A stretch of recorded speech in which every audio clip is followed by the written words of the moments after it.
The whole town showed up that morning, not to welcome her, but to watch him fail. They lined the main street of Red Creek like crows on a fence wire, arms folded, eyes sharp, waiting for the woman who'd answered his advertisement to take one look at Gareth Hale's face and climb right back onto that stagecoach. 12 years they'd kept their distance from him. 12 years of lowered voices and crossed streets, and now every single one of them wanted a front row seat to his humiliation. What happened next, none of them would ever be able to explain, not even to themselves. Drop a comment with your city. Let's see how far this story travels. The advertisement ran in 3 newspapers. Gareth Hale had written and rewritten it 17 times over the course of a single winter evening, sitting at the rough-hewn table in his cabin with a stub of candle burning low and a cup of coffee gone cold beside his elbow. Every version he'd written before this one had been softer somehow, had tried to smooth over the truth the way a man spreads mud over a cracked wall, hoping nobody looks too close. But mud doesn't hold, and Gareth had learned a long time ago that the truth had a way of surfacing regardless of how deep you tried to bury it. So the final version said what it said. Frontier blacksmith, 39 years of age, seeks a wife of practical mind and steady temperament. I own my land and my tools outright. I am not a drinking man. I keep my word. I will tell you now what most men in my situation would wait until meeting to confess. I am badly scarred about the face and neck from a fire some years past. I do not write this seeking pity. I write it because a woman deserves to know what she is agreeing to before she makes any journey on my account. If this disqualifies me in your estimation, I understand it completely, and I hold no grievance. If you are a woman of honest character looking for an honest life, I am listening. He'd stared at those words for a long time after writing them. Then he folded the paper, walked to the post office before he could change his mind, and handed it across the counter to old Mercer without meeting the man's eyes. Mercer read it right there. Gareth heard the old man's breathing change. "You sure about this, Hale?" "Send it," Gareth said, and walked back out into the cold. Red Creek, Wyoming territory, sat at the bottom of a long valley where the wind came down off the mountains like it had a personal grievance with everything below. It was a settlement of maybe 200 souls if you counted the outlying farms and the 2 families who lived in the foothills and only came to town for supplies and church.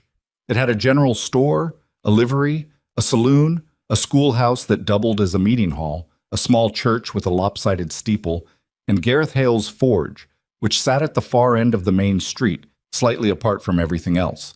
The way a piece of furniture gets pushed to the corner of a room that nobody's quite decided what to do with. The forge was where Gareth spent the majority of his waking hours, and most of his sleeping ones too, if he was honest about it.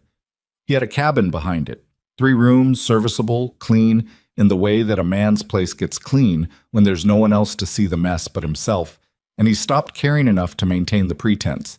He had a vegetable patch that he kept up more out of stubbornness than enthusiasm. He had a dog named Fletcher, a large, ugly, good-natured hound of indeterminate breeding who slept on the porch and periodically barked at nothing. He had a routine. He had work. He had, in all the ways that counted on paper, a life.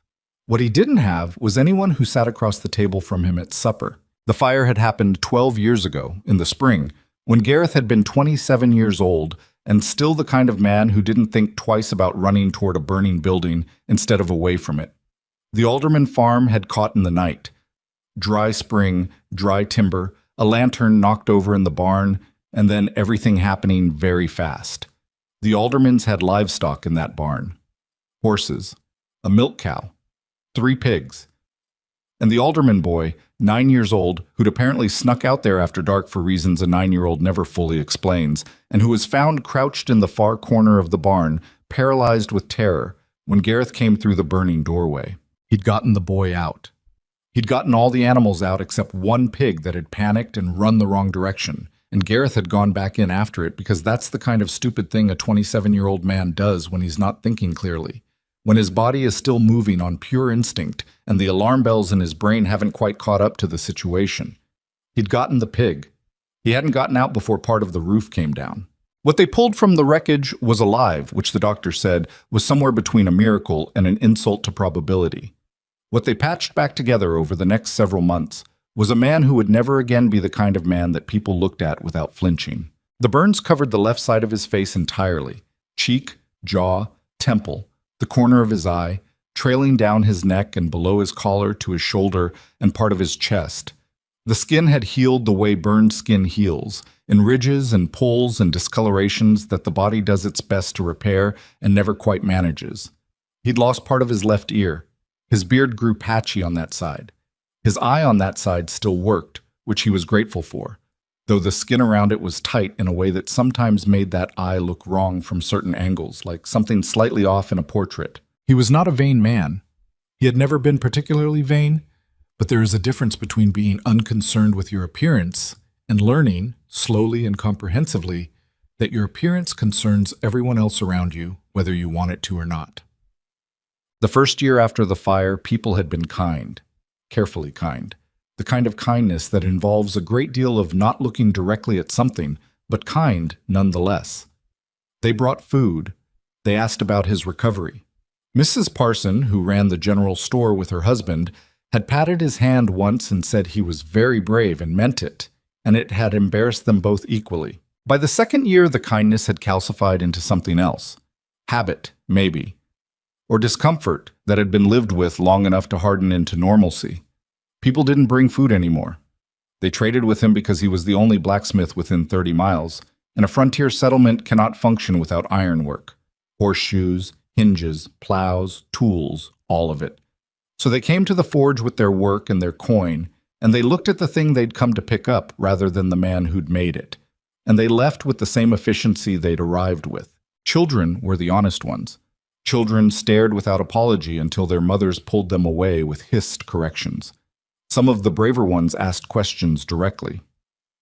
"What happened to your face, mister? Does it hurt? Were you in a war?" He never minded the children. He'd rather be looked at straight than sideways. The adults mostly managed him the way you manage something you haven't figured out how to categorize. Not with cruelty, not usually, but with a kind of careful distance that amounted, over time, to a particular species of loneliness. Gareth had come to understand that distance better than he'd have chosen to. He understood the whispers that happened when he walked into the saloon for a drink on a Saturday evening, and he understood the way conversations found new directions when he sat down at the counter in the general store, and he understood the way women pulled their children a little closer when he passed on the street, not because they thought he'd hurt anyone, but because the sight of him unnerved something automatic in people, something that lived below intention, below manners, below the part of a person that knows better. He'd stopped arguing with it. That had taken a few years. The first few years he'd been angry, quietly, steadily angry, in a way that he'd turned entirely inward because there was nowhere useful to put it. By the time he was 30, the anger had worn itself down into something more like resignation. And the resignation had eventually become, if not peace exactly, then at least a kind of functional acceptance. This is what his life was. He was useful, he was skilled, he had his work and his dog, and the strange, austere comfort of a routine that asked nothing emotional of him and gave him back the same. But the winter he turned 39 was a bad one, and not just for the cold. He couldn't entirely explain what shifted. Maybe it was the way December light came through his window in the mornings and fell across the empty chair on the other side of the table, and he'd find himself looking at it for longer than made sense. Maybe it was Fletcher getting older, the dog's muzzle gone gray, and the awareness that the hound, who had been his closest daily company for 8 years, was moving into the last portion of his life. Maybe it was the birthday itself, 39, which felt less like another year and more like a door closing on a particular era. A last chance at something he couldn't precisely name but understood was slipping. He wrote the advertisement. He expected silence. The silence, he told himself, would be the answer he already knew was coming, and at least then he'd have tried, and the question would be settled, and he could stop looking at the empty chair. Evelyn Whitlock's letter arrived 6 weeks later, on a Tuesday, when the ground was still frozen and the sky had been the color of old pewter for so many days running that Gareth had stopped expecting it to change. Mercer handed it over the counter without a word, watching him with an expression Gareth couldn't quite read. The envelope was clean, the handwriting precise but not fussy, the postmark from a town in Nebraska he'd vaguely heard of. He put the letter in his coat pocket and carried it back to the forge and set it on the work table and stared at it for approximately 20 minutes, while the fire in the furnace did what fires in furnaces do. Then he sat down on his stool, broke the seal, and read, "Mr. Hale, I will be straightforward with you, as you have been straightforward with me, and I think we will both find that more useful than pleasantries. My name is Evelyn Whitlock. I am 35 years old. I was married for 9 years to a man named Charles Whitlock, who died of a fever 3 years ago and left me with a small amount of debt, a house I had to sell, and the understanding that I am better equipped for a practical life than a comfortable one. I have no children. I have skills in cooking, basic medical care, sewing, and managing household accounts. I am not a woman who frightens easily, and I'm not a woman who places a great deal of stock in the kind of appearances that wash off in the rain. You wrote that your scars might disqualify you in my estimation. I want to address that directly because I think you deserve a direct answer. They do not. I read your advertisement 3 times, and what I noticed was not the disclosure about your face, but the manner in which you made it. You wrote it without self-pity and without apology, and those are qualities I find considerably more difficult to come by than an unmarked complexion. I am not writing to you because I am desperate or because I have exhausted other options. I am writing because your advertisement was honest, and I have learned to follow honesty when I find it. If you are willing to correspond further, I am willing as well. If after corresponding you feel this is not a suitable arrangement, I will hold no grievance. I believe those were your words, and I find I agree with the sentiment. Yours in good faith, Evelyn Whitlock." Gareth read the letter twice. Then he set it on the workbench and went back to the piece he'd been working on, a gate hinge for the Hollis farm, needed by Friday, and hammered iron for about 2 hours without stopping. Then he wrote back. They corresponded for 4 months. The letters were not love letters. He wanted to be clear about that, at least to himself. They were correspondence. Practical exchanges of information between 2 people trying to take an honest accounting of each other before making a serious decision. Evelyn wrote about her time in Nebraska, about the years of her marriage, about the things she'd learned that she was glad of, and the things she'd learned that she'd have preferred not to. She wrote about her mother, who was still living, and her sister in St. Louis, and the particular exhaustion of the 3 years since Charles died. Not grief exactly, or not only grief, but the weariness of being a woman alone in circumstances that did not accommodate women alone particularly well. Gareth wrote about the forge, about Red Creek. He described the valley without flattering it. The winters were brutal, the summers brief. The nearest actual town of any size was a day's ride. He described his cabin with the same honesty. He wrote about Fletcher. He wrote once about the fire, more than he'd written about it to anyone, because she had asked directly, "Will you tell me what happened?" And she had asked it without the careful, eggshell quality that people in Red Creek applied to the subject when they approached it at all. And he found that the directness made him want to answer in kind. She'd written back, "You went back in for a pig. That might be the most human thing I've ever heard." He'd read that line 4 times.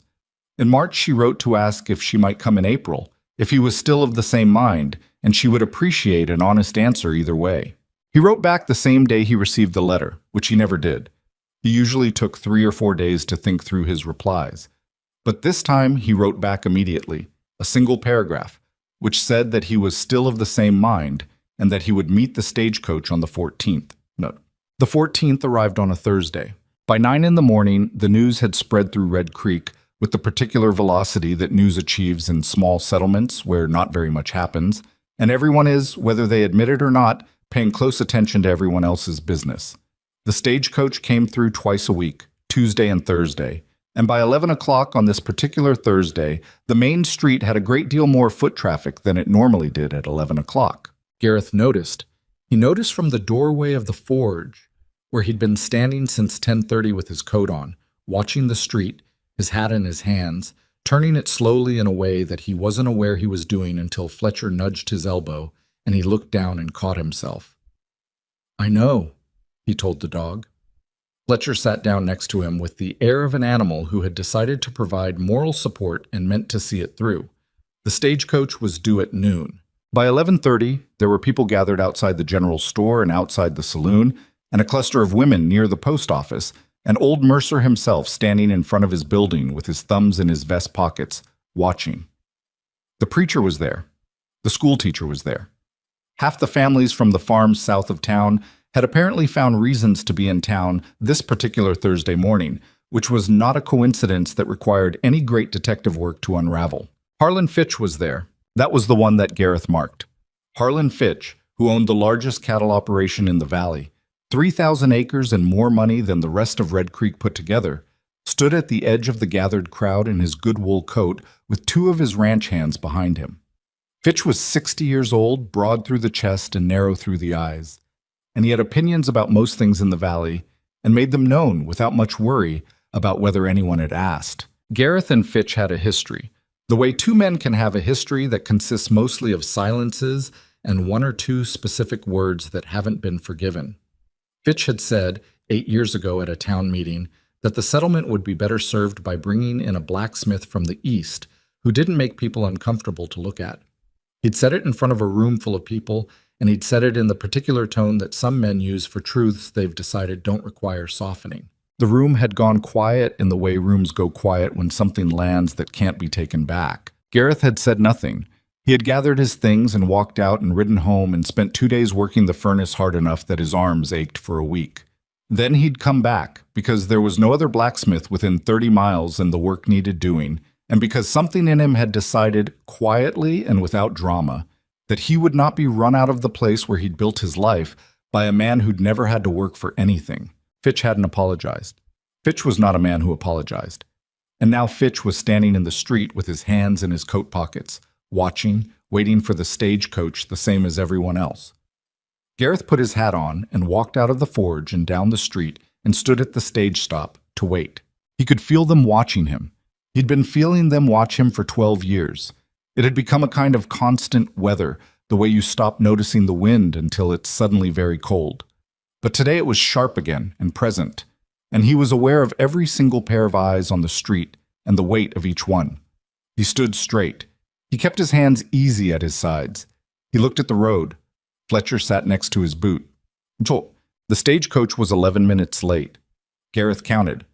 He was not a man who counted minutes under ordinary circumstances, but these were not ordinary circumstances, and his mind had to go somewhere, and it went to counting. The coach came around the bend at the north end of the street in a cloud of road dust and the sound of hooves and creaking wood, and Gareth felt his chest do something complicated that he chose not to examine. He heard the crowd settle into itself, that particular quality of silence that isn't silence at all, but rather the absence of casual noise, every person breathing and watching. The driver brought the coach to a stop. The horses blew and stamped. The driver, a weathered man named Cal, who'd run this route for years and knew Gareth well enough to nod at, looked down from the box with an expression that gave nothing away. The door opened from inside. A woman stepped down from the coach. She was not what he'd imagined, though he hadn't let himself imagine much. Medium height, sturdy in the way of a person accustomed to physical work, dark hair pinned up under a plain gray traveling hat. Her coat was good quality but not new, her boots the same. She had a traveling bag over one arm and a second bag that the driver tossed down from the boot, which she caught the strap of with a practical efficiency that suggested she'd done it before. She set the bag on his ground and looked up, and Gareth was suddenly, acutely aware of which side of his face was facing the road. The left side, the scarred side, turned toward her completely because that was where he was standing, and he hadn't thought to position himself differently, and wouldn't have, not really, because what would be the point? Evelyn Whitlock looked at his face. She did not look away. She did not flinch or blink rapidly or let her eyes slide sideways to somewhere easier. She looked at his face the way you look at something you've already decided about, taking it in with steady attention, and then she picked up her bag and walked toward him and extended her hand. "Mr. Hale," she said. Her voice was lower than he'd expected, clear and direct, without a tremor in it. He took her hand and shook it. Her grip was firm. She met his eyes, both of them, the scarred side and the other, without any of the careful negotiation of gaze that people practiced, the looking near but not at that he was so practiced in receiving. "Mrs. Whitlock," he said. "Welcome to Red Creek." "Thank you," she said. She glanced once, briefly, at the gathered crowd on either side of the street, the women at the post office, the men at the saloon, Fitch in his good wool coat, and then she looked back at Gareth with an expression he couldn't entirely read, but which contained, he thought, a faint quality of unsurprise. You told me the town was small, she said. I did. You didn't mention they'd all be here. I didn't know they would be. She looked at the crowd again, and then she looked at him, and something shifted in her expression, not softening exactly, but settling, like a woman who has made a decision and is done reconsidering it. Well, she said, perhaps you could show me the cabin. I expect I'll want to see what I'm working with. The walk from the stage stop to the far end of the street and around to the forge and the cabin behind it was approximately 400 feet, and Gareth had walked it several thousand times in the past 12 years without thinking about it much. He was thinking about it now. He was thinking about the sound of their footsteps on the packed dirt, and about the precise quality of the silence the crowd maintained as they passed. Not hostile exactly, but watchful, waiting, with the alert attention of people expecting something to happen. He was thinking about whether Evelyn was aware of being watched, and whether it bothered her, and then she answered both questions by speaking in a normal conversational tone as they walked, not quieter than she'd have spoken anywhere else. How long have you had the forge? 11 years, he said. Do you do all the work yourself? Had a boy helping summers for a while. He took work elsewhere last fall. Do you need the help? He considered. There are seasons when it would be useful. She looked at the forge building as they turned off the main street and approached it, taking in the structure with the same kind of direct, inventory-minded attention she'd turned on him. You built it. Expanded it. The original frame was already here when I came. What's through there? She nodded at the narrow path beside the forge. The cabin. All right, she said. Show me. The cabin was what it was. He'd known she was coming for 3 weeks, and he'd cleaned it with a thoroughness he hadn't applied to it in years. Scrubbed the floor, aired the bedding, found actual curtains from somewhere in the bottom of a chest, and hung them at the 2 windows, arranged the kitchen shelves with some concern for how they looked rather than just what was on them. He'd cut fresh wood. He'd patched the place where the plaster had cracked over the door frame, badly, but it was patched. He pushed the door open and stood back to let her in. She stepped inside and stood in the center of the main room for a moment, looking around. The furnishings were spare. The table, 2 chairs, a cook stove, shelves, a settee that had seen better years, a braided rug on the floor that was showing its age at the edges. The back wall had his tools hung in order. There was a door to the right that led to the bedroom, and another that he'd been using as a sort of storage room. She didn't say anything for a moment. He stood in the doorway, waiting, with the particular tense stillness of a man who has shown someone something he made and is waiting for a verdict. The stove drafts well? She asked. Well enough. Pulls a little in east wind. She went to it and opened the firebox, looked at it, closed it.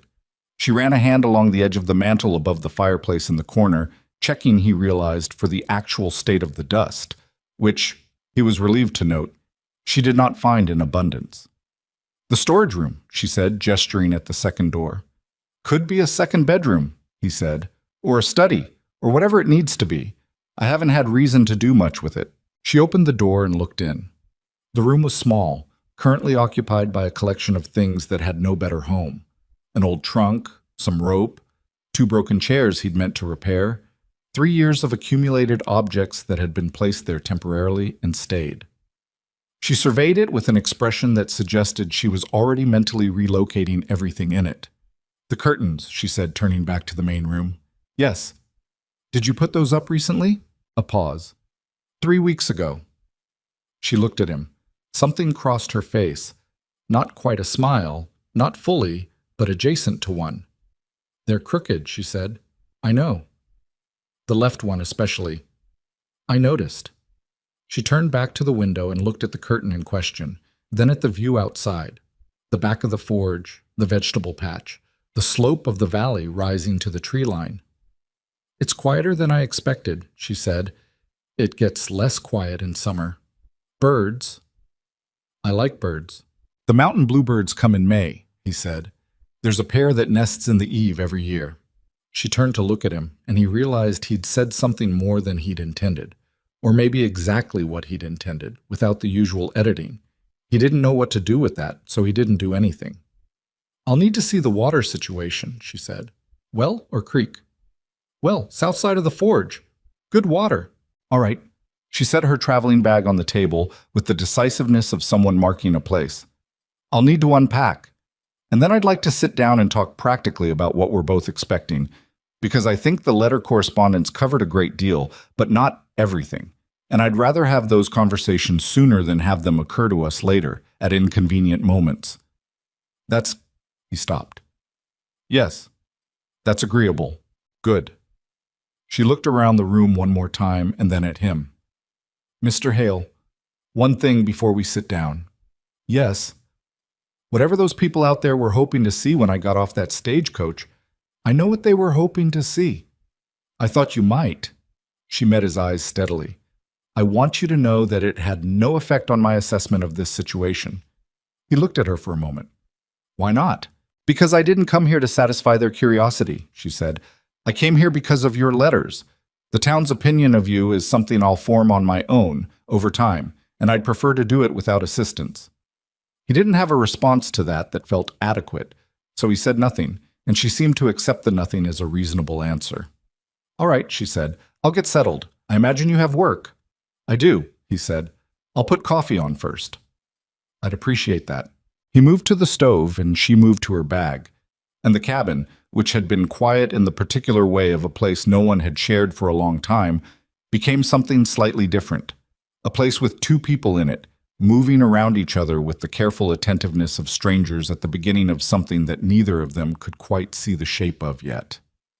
That evening, after supper, which was a straightforward meal that neither of them made a production of, eggs and bread and salt pork, because the pantry was what it was, and he hadn't thought as far ahead as he probably should have, they sat at the table with coffee and talked. The conversation lasted 3 hours. It was not easy conversation in the way that some conversations are easy, the kind that runs along without resistance. It was the other kind, the kind with pauses where you actually had to think, and places where one of them would say something that required the other to sit with it for a moment before responding. Evelyn spoke about her first marriage with the particular plainness of a woman who had made her peace with a thing, but wasn't going to perform more peace than she had. Charles had been a decent man, she said. Not a bad man.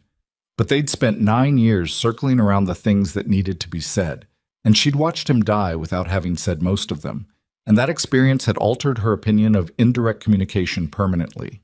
What things? Gareth asked. She looked at him. That's a fair question. She turned her cup in her hands. That I was lonely inside the marriage. That I'd hoped for something, particular, I suppose, and had understood over time that it wasn't going to come. That I'd stopped hoping for it and made my peace with that, and then had to make a separate peace with having made the first peace too quickly. She paused. He wasn't unkind.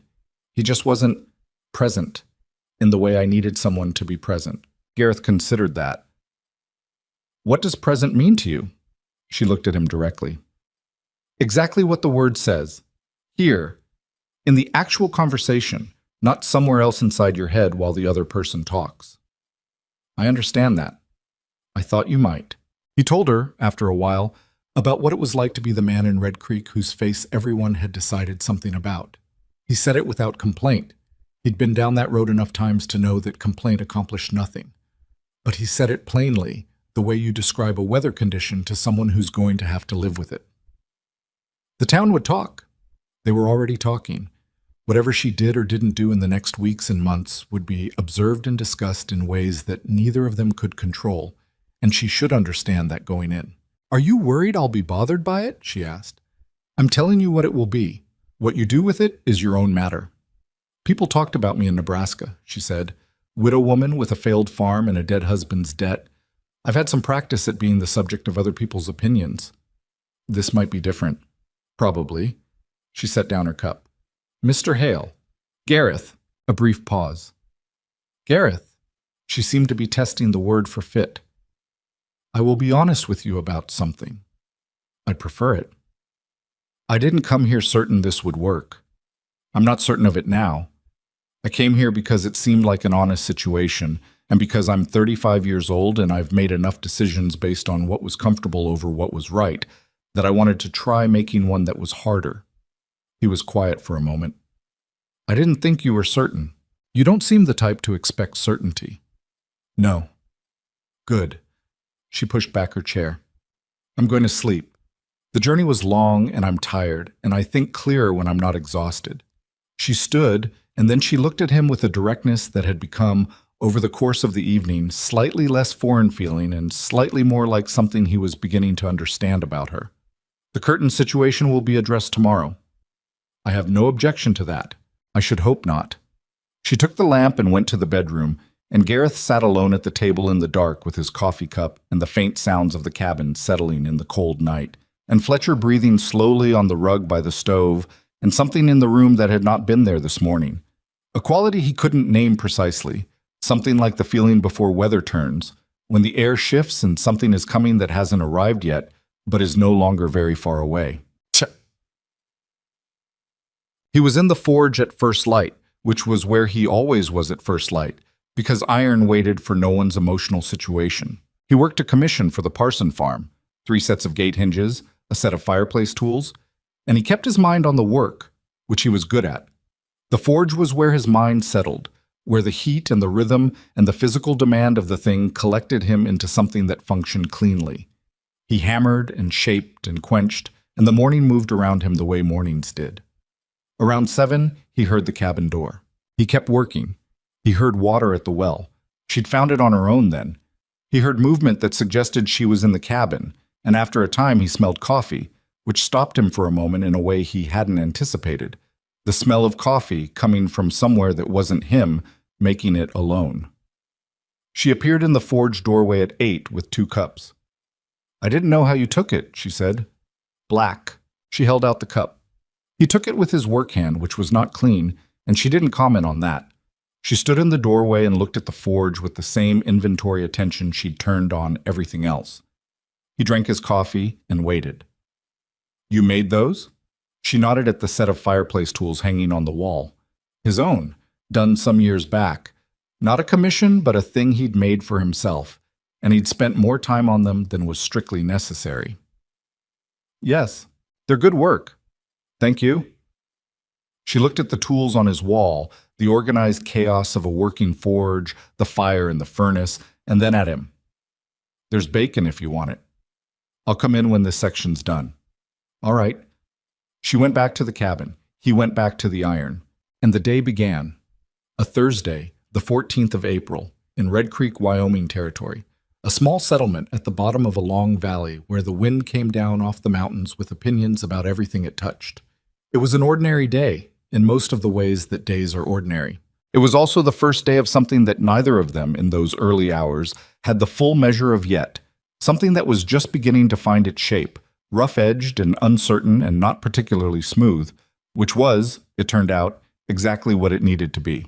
The first week was strange in the way that all genuinely new things are strange. Not bad, not good, just unfamiliar in a way that required constant small adjustments.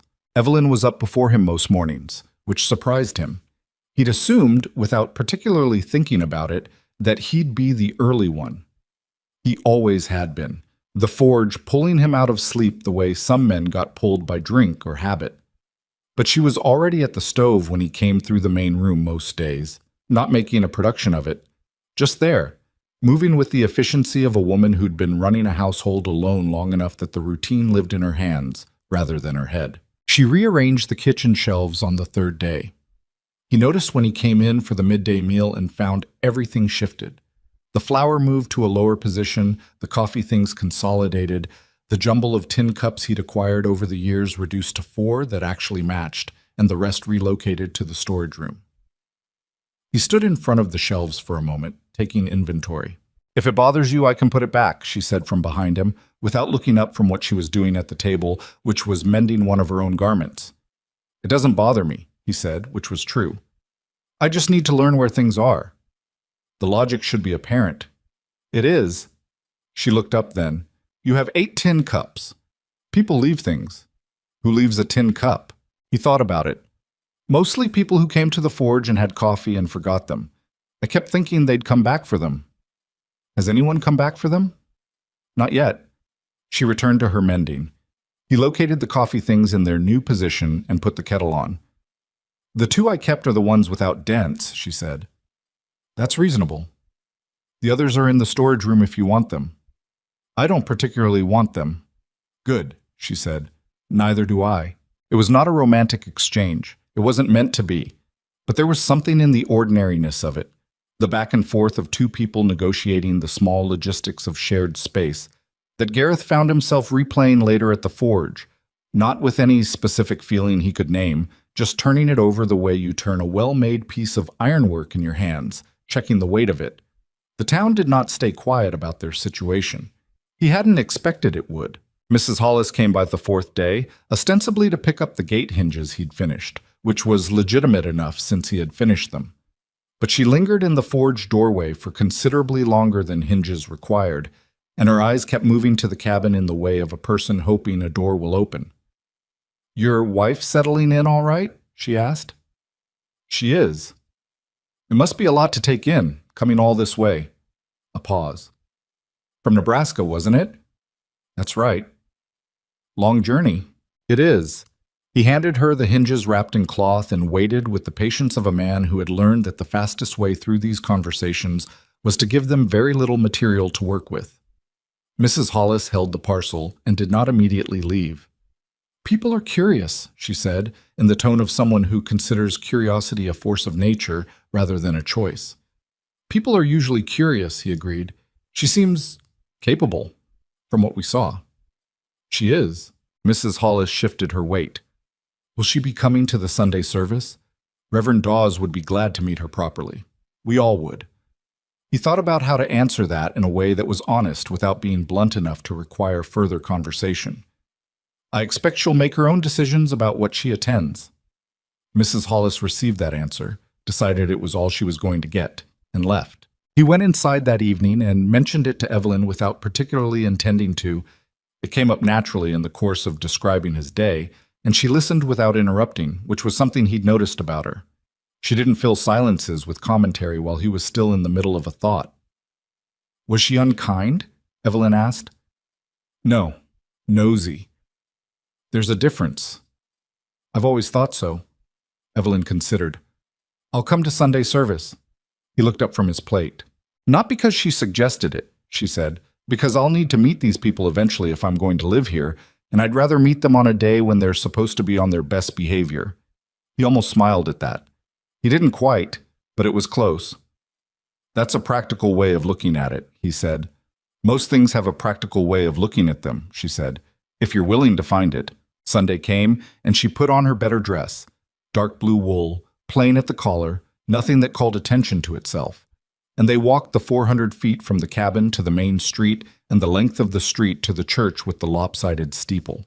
And Gareth was aware, in the particular way he was always aware of the Sunday morning crowd gathering and rearranging itself around their presence. They sat in a pew toward the middle. He always sat toward the back when he came, which was not as often as the Reverend would have liked. Evelyn chose the middle without consulting him, and he sat beside her, and the congregation managed to leave a certain perimeter of empty space around them that was not quite natural but that nobody acknowledged. During the singing, Evelyn sang. Not loudly, not performing anything, just singing the hymn the way a person sings who was taught to sing in church as a child and hasn't lost the habit. She had a decent voice. He did not sing. He stood beside her and looked at the front of the church and thought about the hinge commission he'd be starting on Monday. Afterward, in the yard, 3 women came over with the particular forward energy of people who have decided to be welcoming and mean it sincerely, even if the sincerity is slightly overlaid with curiosity. They were the schoolteacher, Miss Price, and 2 farm wives, the Danner sisters who'd married brothers and run adjacent properties south of town. They introduced themselves to Evelyn with the compressed enthusiasm of women who'd been discussing doing this all week. Gareth stood slightly back, the way he always positioned himself in these groupings, giving the conversation room without being part of it. He watched Evelyn navigate the introductions with a straight back and a direct manner that was neither warm nor cold, simply present, answering questions without elaborating unnecessarily, asking one back for every 2 she answered. "How are you finding the cabin?" one of the Danner sisters asked.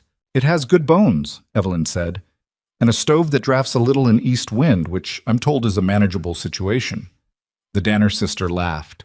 It was a real laugh, surprised out of her rather than performed. "That's the valley for you. Everything manages." So I'm discovering, Evelyn said. Miss Price, the school teacher, was perhaps 30, dark-haired and brisk in the way of a person who spends all day managing 20 children of varying ages and has adapted accordingly. She looked at Evelyn with a frankness that Gareth appreciated because it didn't include the particular sidelong quality that most of the town's curiosity had. Have you taught? She asked Evelyn. Some. I helped my husband with accounts.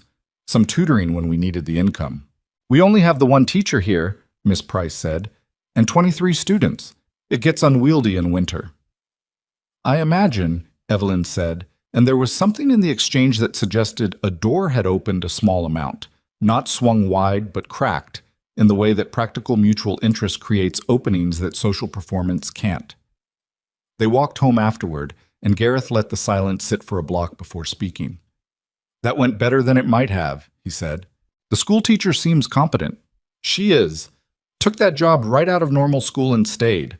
Most people try to move on to somewhere larger. Some people understand that small places need good teachers more than large ones do, Evelyn said. He glanced at her. She was looking straight ahead, the line of her jaw even, and decided, the way it got when she was thinking rather than not thinking. You liked her, he said. I don't know her yet. A beat. But she asked me a real question instead of a polite one, and I find that I respond better to real questions. I've noticed that about you, he said. She looked at him sideways. Is that an observation or a complaint? An observation. Good, she said, and returned to looking at the street. Fletcher met them at the gate, tail moving with the slow sincerity of an old dog who doesn't waste energy on theatrical enthusiasm. It was 2 weeks before the first real difficulty. It came from a direction Gareth had been monitoring but hoping wouldn't materialize. Not from any direct confrontation, not yet, but from the accumulated small weight of the town's attitude pressing on Evelyn in ways he could see but couldn't intercept. She went to the general store alone on a Tuesday. She'd done it twice before without incident, or at least she'd said nothing about incident, and he'd understood from her manner that she preferred to handle these errands without him alongside her, which he respected. She didn't need managing. She'd said as much on their first real evening of conversation, not those words exactly, but that meaning. She came home from the store with her purchases and her expression flatter than usual. Not upset. Evelyn's upset didn't look like most people's upset. It looked like stillness rather than movement, like a surface that stopped reflecting. But something had happened. He waited. She unpacked the parcels and put things on their shelves in the correct places, which she'd established within the first week, and which she maintained with the consistency of a person for whom order is not an aesthetic preference, but a functional one. Then she sat down. Mrs. Parson, she said. What did she do? Nothing I can precisely complain about. Evelyn folded her hands on the table. She was perfectly civil. She helped me find the thread I was looking for, and she weighed the flour correctly, and she didn't overcharge me. But when I was leaving, 2 women came in. I don't know their names. And there was a shift. She was choosing her words with care, the way she did when she was being precise about something that resisted precision. Mrs. Parsons' manner changed, became more careful, like someone who'd remembered something they'd been about to forget. Gareth knew exactly what she'd seen. He'd watched that particular performance more times than he could count. The micro-adjustment that happened in certain people when they remembered which category they'd placed him in, and recalibrated accordingly. The 2 women coming in had reminded Mrs. Parson of her position in a social fabric, and Mrs. Parson had responded to that reminder, not maliciously, probably not even consciously, just reflexively. It isn't about you, he said. I know that. She looked at him. That's not what bothered me. What bothered you?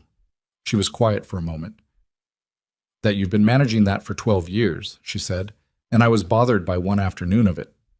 He didn't have an immediate response to that. I adapted, he said eventually. You shouldn't have had to. No, he agreed. But the list of things people shouldn't have to adapt to and the list of things they actually adapt to are not the same list, and it's not particularly useful to spend a lot of time on the difference. She looked at him for a moment longer than usual. You're more philosophical about it than I would be.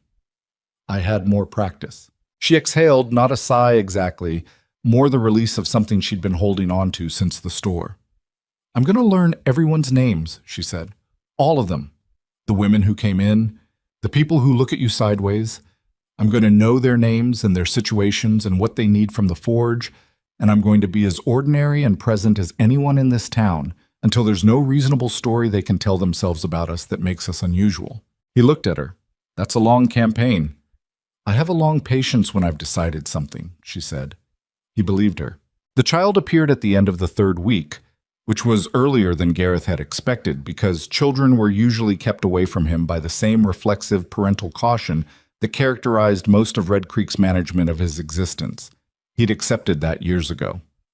Children who weren't kept away generally came around to liking him because children operated on information they gathered themselves rather than inheriting their adults' assessments, but the opportunity for that rarely arose. The girl came around the side of the forge on a Thursday afternoon when the light was going long and gold and the valley was doing the thing it did in late April where it suddenly remembered it could be beautiful. She was perhaps 7, small for her age, with dark braids and a serious face that carried the particular gravity of children who spend a lot of time in adult company. She had something in her hand, a small iron figure, a horse, roughly made, the kind of thing that came from a box of miscellaneous hardware at a store rather than from any craftsman. She stood at the forge doorway and looked at Gareth without the usual flinching recalibration, just looked, taking him in with the flat assessment of a child gathering data. Your horse is broken, she said, holding out the figure. The front right leg was snapped off at the fetlock. A clean break, recent. It is, he said. Can you fix it? He looked at the figure. It was cheap tin, not iron, soft, poor quality, the kind that didn't take repair well. He took it from her carefully and turned it in his hands. Solder might hold it, he said. It won't be as strong as it was. Stronger than no leg, the girl said with the pragmatism of a child who has already made peace with imperfection. He almost smiled. That's true enough. What's your name? Nora Bell.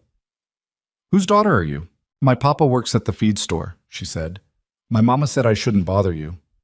You're not bothering me. She processed that information. She said you were busy. I am busy, but this is the kind of thing I can do while being busy.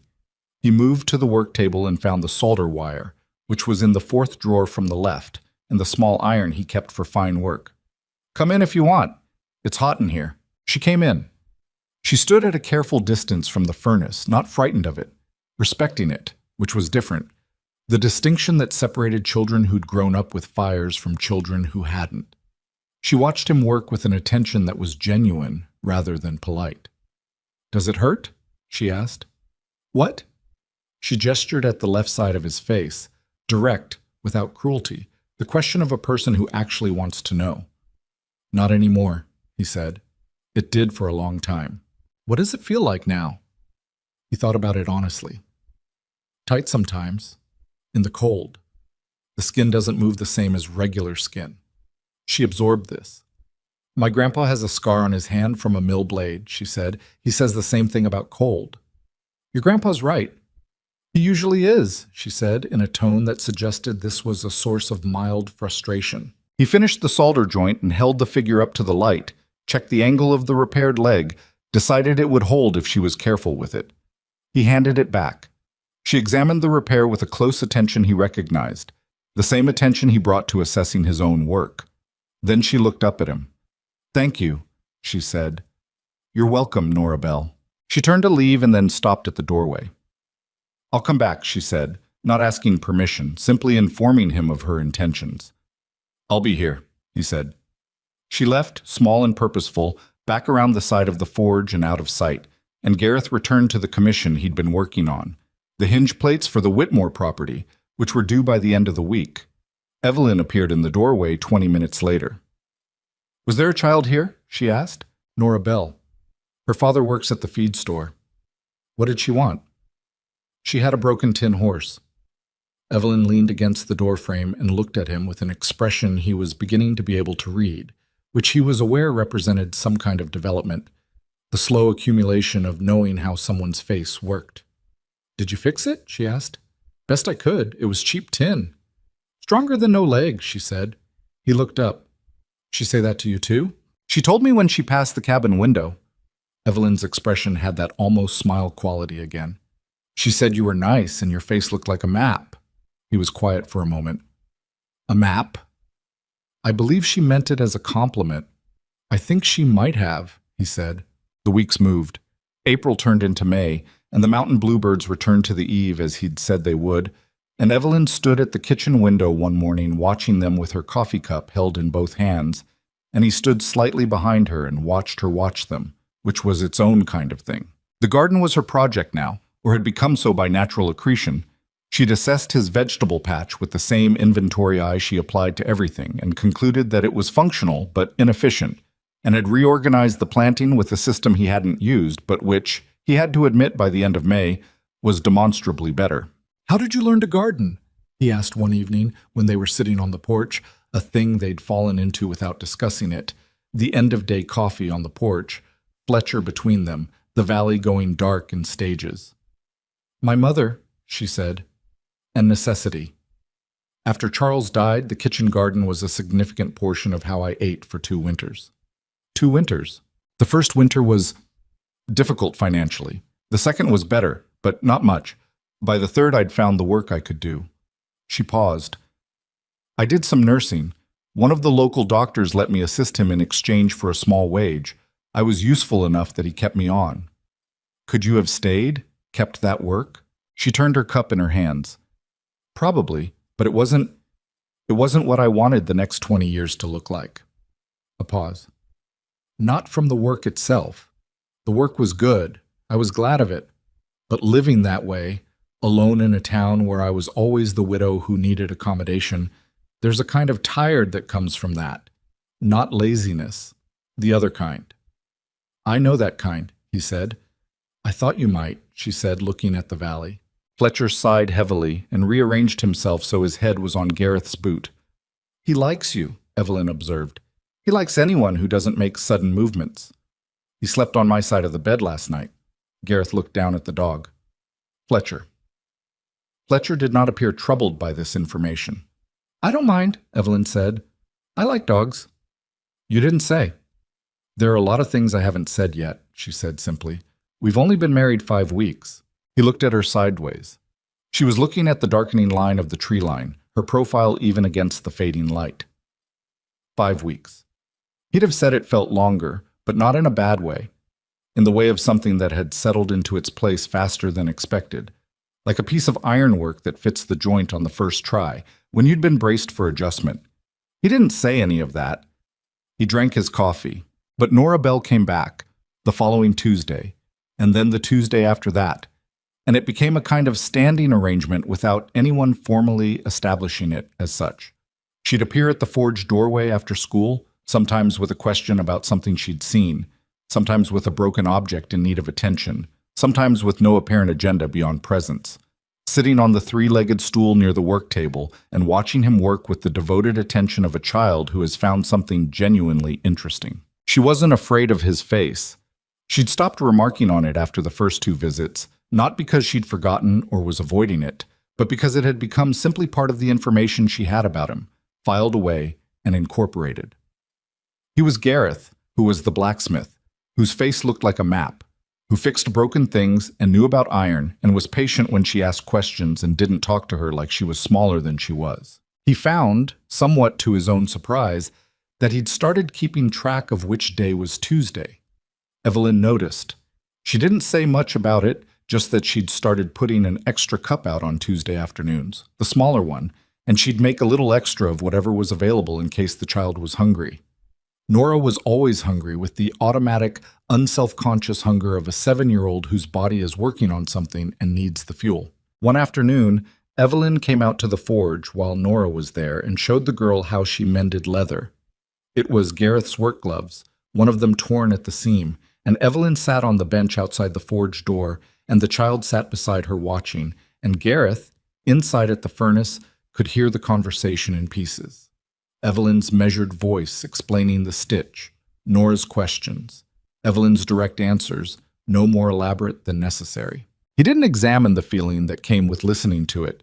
He just kept working. But winter, when it came creeping in around the edges of May and June in the form of late cold snaps and sharp-tempered winds off the mountain, brought something else with it too. a hardening. Not in his house, not between him and Evelyn, who had found a rhythm that was not romantic. He would not have called it romantic, not yet, not honestly, but was something, was real, was the daily accumulation of two people who had decided to be present with each other and were doing a reasonable job of it. The hardening was out there, in the town. He could feel it. It had started slowly, with the same ambient distance that always characterized Red Creek's relationship with him. But by June, it had acquired a specific texture that he recognized, not just distance, but something with a direction to it. He could feel it at the forge when men brought work, but wouldn't quite look at Evelyn if she brought out coffee. He could feel it in the store when the conversation stopped a beat too long and started again a beat too quickly. He could feel it most in the particular way Harlan Fitch's ranch hands had started coming by to pick up work that Fitch always sent them for, and the way they'd stand in the forge doorway with their hats in their hands and not quite look at anything directly. Not at him, not at the cabin, not at Evelyn, if she was visible, like men who've been given some instruction about where not to let their attention land. Fitch himself hadn't come to the forge in years. He sent his men. Gareth mentioned none of this to Evelyn. She noticed anyway. "Fitch," she said one evening, not a question. "You've heard?" "I've heard things. Mrs. Danner, the younger one, Clara. She said something last week at the schoolhouse when I was helping Miss Price. She said it carefully, the way people say things they want to half take back, but the meaning was plain enough." "What was the meaning?" Evelyn looked at him steadily. "That Harlan Fitch has opinions about you that he's been keeping largely to himself, and that having me here has apparently given those opinions a new audience." "What kind of opinions?" "The kind that dress themselves up as concern for the community," she said, with a flatness in her voice that he hadn't heard before, a particular register of cold. "Apparently there's a version of this story where you've brought a woman here under false pretenses, and I'm to be pitied, and the town ought to do something." "He's wrong on every count," Gareth said. "Yes," she said. "I know that." She looked at her hands on the table, then back up at him. "Do you know what I find most interesting about it?" "What?" "That his version requires me to be someone who can't make her own assessment. He needs me to be foolish or desperate or deceived, because if I'm none of those things, and I chose to come here with full knowledge of who you are, then his story doesn't work." Gareth was quiet for a moment. "His story has never required much cooperation from the truth." "No," she said. "I'm learning that about him." She straightened. "He'll do something. People like that always do something when they feel their version of events is being challenged." She looked at Gareth with the steady, unflinching attention that had first undone him, standing at the stage stop with his hat in his hands. "When he does, I want you to let me handle it." "Evelyn, I'm not asking to fight your battles," she said, and her voice had a precision in it that stopped him. "I'm telling you that certain things are better said by certain people, and when the time comes, I'll know what needs to be said. Trust my judgment on that." He looked at her for a long moment. "All right," he said. She nodded once, the nod of a woman who has made a note of a commitment and will not forget it. Outside, the valley wind came down from the mountain with its usual opinions, moving through the eave where the bluebirds had nested, rattling the window glass in its frame, covering the distant sound of Red Creek going about its evening business. The lanterns coming on in the saloon, the parsons locking up the store, Harlan Fitch's big house on the hill at the north end of the valley, lit up like it always was, like a man who spent money on lamplight to remind himself and everyone below how much of it he had. Fletcher got up from his place by the stove and came to put his graying head on Evelyn's knee. She put her hand on him without looking down. She was still looking at Gareth, and the wind kept coming the way it always did, cold off the mountain and full of things that hadn't arrived yet but were no longer far away. It happened on a Saturday in July, when the heat had settled into the valley like something that intended to stay. The kind of Saturday where the main street of Red Creek filled up naturally, people finishing their week's work, coming in from the farms for supplies, gathering at the general store or the saloon with the unhurried quality of people who've earned the afternoon. The air smelled of dust and horse and the particular dry heat that came off the surrounding rock faces in midsummer, and the mountains stood at the edges of the valley in that hard-edged way they had when the sky was very clear and very blue. Gareth had come to town to collect a shipment of iron stock that had arrived on the Tuesday coach and that Mercer had been holding for him at the post office. A straightforward errand, 20 minutes, maybe 30. Evelyn had come with him. She'd been wanting to speak with Miss Price about the possibility of helping at the schoolhouse in the fall, and the school teacher had her rooms above the post office, so they'd walked in together and separated at the main street. Evelyn toward the post office, and upstairs, Gareth toward Mercer's counter. He'd collected the iron, signed for it, arranged to have it held until he could bring the cart around. He was coming back out onto the main street, moving without particular hurry, when he heard Fitch's voice carrying across the open air with the practiced volume of a man who has spent 60 years being the largest presence in any room and has never seen a reason to modulate it. Harlan Fitch was standing in front of the saloon with two of his ranch hands and a third man Gareth recognized as Dwight Calloway, who ran the second largest cattle operation in the valley, and whose relationship with Fitch was the kind of alliance that forms between men who aren't friends but share common interests in keeping things arranged a certain way. There were other people nearby. A cluster outside the general store, two men at the hitching post, a family just coming out of the dry goods shop. Saturday foot traffic. An audience, in other words, though not one that had assembled for this specific purpose. Not yet. Gareth had been measuring Fitch's silences for 8 years, and he understood, from the angle of the man's body and the particular way his voice was carrying, that this particular moment had been building and had now arrived. "There he is," Fitch said, not to Gareth, not directly, but in the carrying voice that was meant to be heard. "Man of the hour." Gareth stopped walking. Fitch turned to look at him directly. He had the kind of face that had probably been called handsome at 50 and had since settled into something harder, full of its own convictions, wearing them visibly. "Hail," he said. "Fitch. Heard your mail-order wife is asking around about working at the schoolhouse." Fitch said it conversationally, the way you'd comment on weather. "That right?"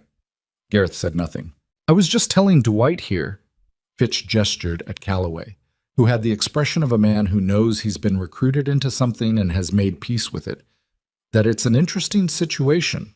Woman comes all this way, takes up with a man who... He paused, and the pause was doing work, manufactured, deliberate. "Well, a man of limited prospects." "You have work that needs doing," Gareth said. "You know where the forge is. Otherwise, I've got nothing to say to you today." "That's the thing, though." Fitch took a step forward, not threatening exactly, just claiming ground, which was the way Fitch operated. "I've been thinking about the forge, about whether Red Creek actually needs the particular arrangement it's got." He looked at the small, half-formed crowd around them with the ease of a man who's performed this kind of thing before. "I've been corresponding with a smith in Cheyenne, younger man.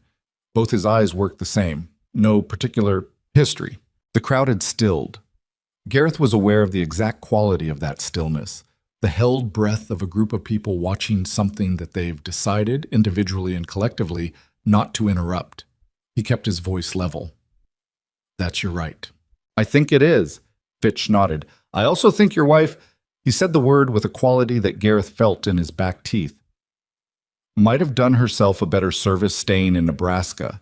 Whatever situation she was in there, it can't have been so desperate as to require this."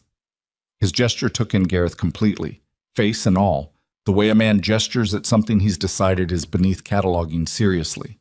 The words landed in the open air and sat there. Gareth heard, from behind him and to the left, a sound, footsteps, quick and even, on the wooden boards of the post office steps. He didn't turn around. He knew those footsteps. "Mr. Fitch?" Evelyn's voice came from beside him. He hadn't heard her cross the street, but she was there, slightly forward of his left shoulder, facing Fitch with her hands still and her back straight. Fitch looked at her with the expression of a man recalculating. He'd been performing for the crowd, working a particular angle, and her arrival had shifted the geometry of the thing. "Mrs. Hale," he said, with a courtesy that cost him nothing and was worth exactly that. "I heard most of what you said," Evelyn said. Her voice was even. Not raised, not cold in the way of performed coldness, just clear. "I want to respond to one part of it specifically, if you don't mind." "I don't imagine my minding would stop you," Fitch said. "No," she agreed, "it wouldn't. You said whatever situation I was in Nebraska, it couldn't have been so desperate as to require..." She stopped, the pause deliberate now, mirroring his own technique back at him. "You gestured at my husband, I want to make sure I understood what you were implying. Fitch's chin came up slightly. I think it was plain. It was, she said. That's why I want to address it plainly. She turned just enough to indicate Gareth without taking her eyes off Fitch. I want to tell you what those scars are, since you seem to have formed a view of them without the relevant information. Mrs. Hale, this is a public street. Yes, she said. It is. And there are people here who have lived next to this man for 12 years and have never heard what I'm about to say, so I'd appreciate the opportunity. The street was very quiet. Gareth could hear his own breathing and the faint sound of a horse somewhere down the far end, and nothing else. Fitch said nothing. He had the expression of a man who has realized the ground has shifted under his feet and is deciding what to do about it. Evelyn turned to face the street.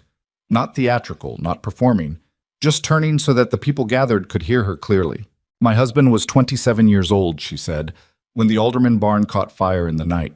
He went in and got the alderman boy out. He went back in for the livestock. He went in a third time for an animal that had run the wrong direction. Part of the roof came down while he was inside. She paused, letting it land. He carries those scars because he went back twice when any reasonable person would have stopped at once. The alderman boy is alive and grown somewhere because of what my husband's face looks like now. She turned back to Fitch. Her voice stayed even. You said those scars make him a man of limited prospects.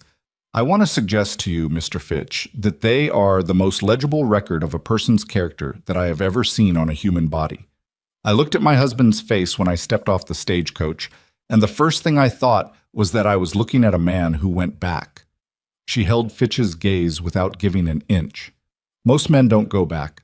You might ask yourself, privately, which kind you are. The silence that followed was the kind that has weight. Fitch's face had done several things in rapid sequence. Surprise, then the particular anger of a man who's been outmaneuvered publicly, then something beneath that which might have been discomfort, the real kind, the kind that lives under pride and rarely sees daylight. His two ranch hands were studying the ground. Calloway had stepped back by half a step, the small retreat of a man who is reconsidering his alliances. Furthermore, Evelyn said, and her voice had picked up something, not anger exactly, but a contained heat, the kind that comes from having held something back for a long time and choosing now to stop. You implied that I came here out of desperation, that I had no better option and settled accordingly. I want to correct that impression. She stood straight, her hands at her sides. I read my husband's advertisement because it was the most honest thing I'd encountered in 3 years of widowhood. I corresponded with him for 4 months because every letter he wrote was direct and measured and treated me as a person capable of making my own decisions. I came to Red Creek because I chose to, because he was worth choosing. A pause. Not because he was the last option, because he was the right one. She stopped. The silence held. Fitch looked at her for a long moment. Then he looked at Gareth, and something in that look was different from anything Gareth had seen on the man's face in 8 years of difficult history. Not respect, not quite, but a kind of recognition, unwilling and grudging, like a man seeing something he'd decided wasn't there and finding he was wrong. Your debt, Gareth said quietly. The debt was real. It had nothing to do with Evelyn's speech. It was ironwork, 2 months of commissions that Fitch's operation had taken delivery of and not paid for, which was a pattern that Fitch maintained because he could, because no one in Red Creek had ever pressed him on it. 3 months of gate hardware, specialized hinges for the new barn Fitch had put up in spring. The kind of work that took time and skill and cost more than Fitch had bothered to acknowledge. You have outstanding payment, Gareth said. $64. I'd like it before the end of the week. The number was exact, and Gareth had known it precisely for 8 weeks, had not pressed it, had told himself he wouldn't press it because pressing Harlan Fitch on a debt in Red Creek was the kind of thing that created consequences. He was pressing it now. He didn't examine why. He just felt the words come out of him with the same flat certainty that Evelyn had used on the street, and he stood behind them. Fitch looked at him. The crowd was watching, the full attention of however many people had collected in the past 10 minutes on this particular section of Main Street, watching Harlan Fitch, who did not pay debts when pressed and had not been pressed in longer than most of Red Creek could remember. The calculation on Fitch's face was visible. The audience was the variable. Being seen to refuse a direct, legitimate request for payment owed, on a morning when everyone had just witnessed what they'd witnessed, was a different proposition than the usual quiet pressure of a man who expected deference and received it. He reached into his coat and removed a leather fold. He counted out bills with the controlled movements of a man managing his own anger carefully and handed them to Gareth across the space between them. 64, Fitch said. Thank you, Gareth said. Fitch held his gaze for one more second, that specific, measuring second of a man deciding whether to push. And then he looked away. He said something to Calloway in a low voice, turned, and walked back into the saloon. His ranch hands followed. Calloway stood for a moment longer, looked once at Gareth, then at Evelyn, then at the boards under his feet, and followed. The crowd on the street began, after a moment, to move again. The way crowds do when the tension that assembled them has discharged. Slowly, people finding errands they'd forgotten, conversations that needed continuing, directions they'd been meaning to go. Not all at once. Gradually. Mrs. Danner, Clara, the younger one, walked past and met Evelyn's eyes with a look that Gareth couldn't quite read, but that Evelyn received with a small nod. Old Mercer, standing in his doorway where he'd been standing since approximately the beginning of this, looked at Gareth for a long moment and then looked away at nothing in particular, in the way of a man who has seen something he needs time to think about. Gareth and Evelyn stood on the street. He looked at her. She was still facing forward, her breathing returning from wherever it had gone during those 2 minutes, her hands at her sides with the fingers slightly open, the way hands open when they've been held deliberately still. "Evelyn," he said, "don't." She turned and looked at him, and her face was doing something complicated, still composed on the surface, but underneath it something had moved, the way ice shifts in a thaw without breaking. "Not yet. I need a minute." They walked to the hitching post at the far edge of the street without speaking. She put her hand on the rail and stood there for a moment, her back to the street, her face turned toward the line of mountains at the valley's edge. He stood beside her. He didn't say anything. He'd learned that she needed silence the way some people needed movement, and he'd learned to give it to her without making it into a question. After a while, she said, "He has no idea who you are. He's had 12 years to find out and chose not to." "I know." She was quiet again, then, "Were you angry when I stepped in?" "No." She looked at him sideways. "Maybe for a second," he said. The first second. He was honest because she'd earned it. "I've handled Fitch for 8 years. There's a part of a man that wants to—" He stopped. "But no, not after that second." "I needed to say it," she said. "It wasn't just for the crowd." "I know. I've been carrying it since the store," she said, "since Mrs. Parsons' face changed, since Claire Danner told me what people were saying. I've been carrying it, and today felt like the day it needed to go somewhere." She looked at the mountains. "I hope it didn't make things harder for you." "It didn't," he said. He thought about it for a moment, honestly, the way she'd taught him to be honest about things by being honest about them herself. "It might have made some things easier," he said. "I don't know yet." She was quiet. "The alderman boy," she said. "James? He'd be 21 now. His family moved east when he was 12. "Did they thank you?" He thought about it. "His mother did. At the time." He paused. "His father had a harder time with it. I think it was difficult for him, having a man look the way I look because of something that happened on his property." "That's—" She stopped. She pressed her lips together briefly. "That must have been very lonely." "It was what it was," he said. "Stop doing that," she said. He looked at her. "Stop saying it was what it was when you mean something cost you," she said. "You're allowed to say it cost you." "It did. Say so." He was quiet for a moment. The mountains sat at the edge of the valley in the hard, clear light. "It was lonely," he said. "Yes, it was very lonely." She nodded. She didn't say anything else about it. She didn't reach for his hand or say something meant to smooth it over. She just received it, the same way she received most hard things, directly, without deflecting it into something easier. After a while, they began walking back toward the end of the street where the forge was. The afternoon had moved on, the Saturday crowd thinning, the heat coming off the packed dirt of the main street in a way you could almost see. A dog somewhere was barking at something. The mountains held their positions.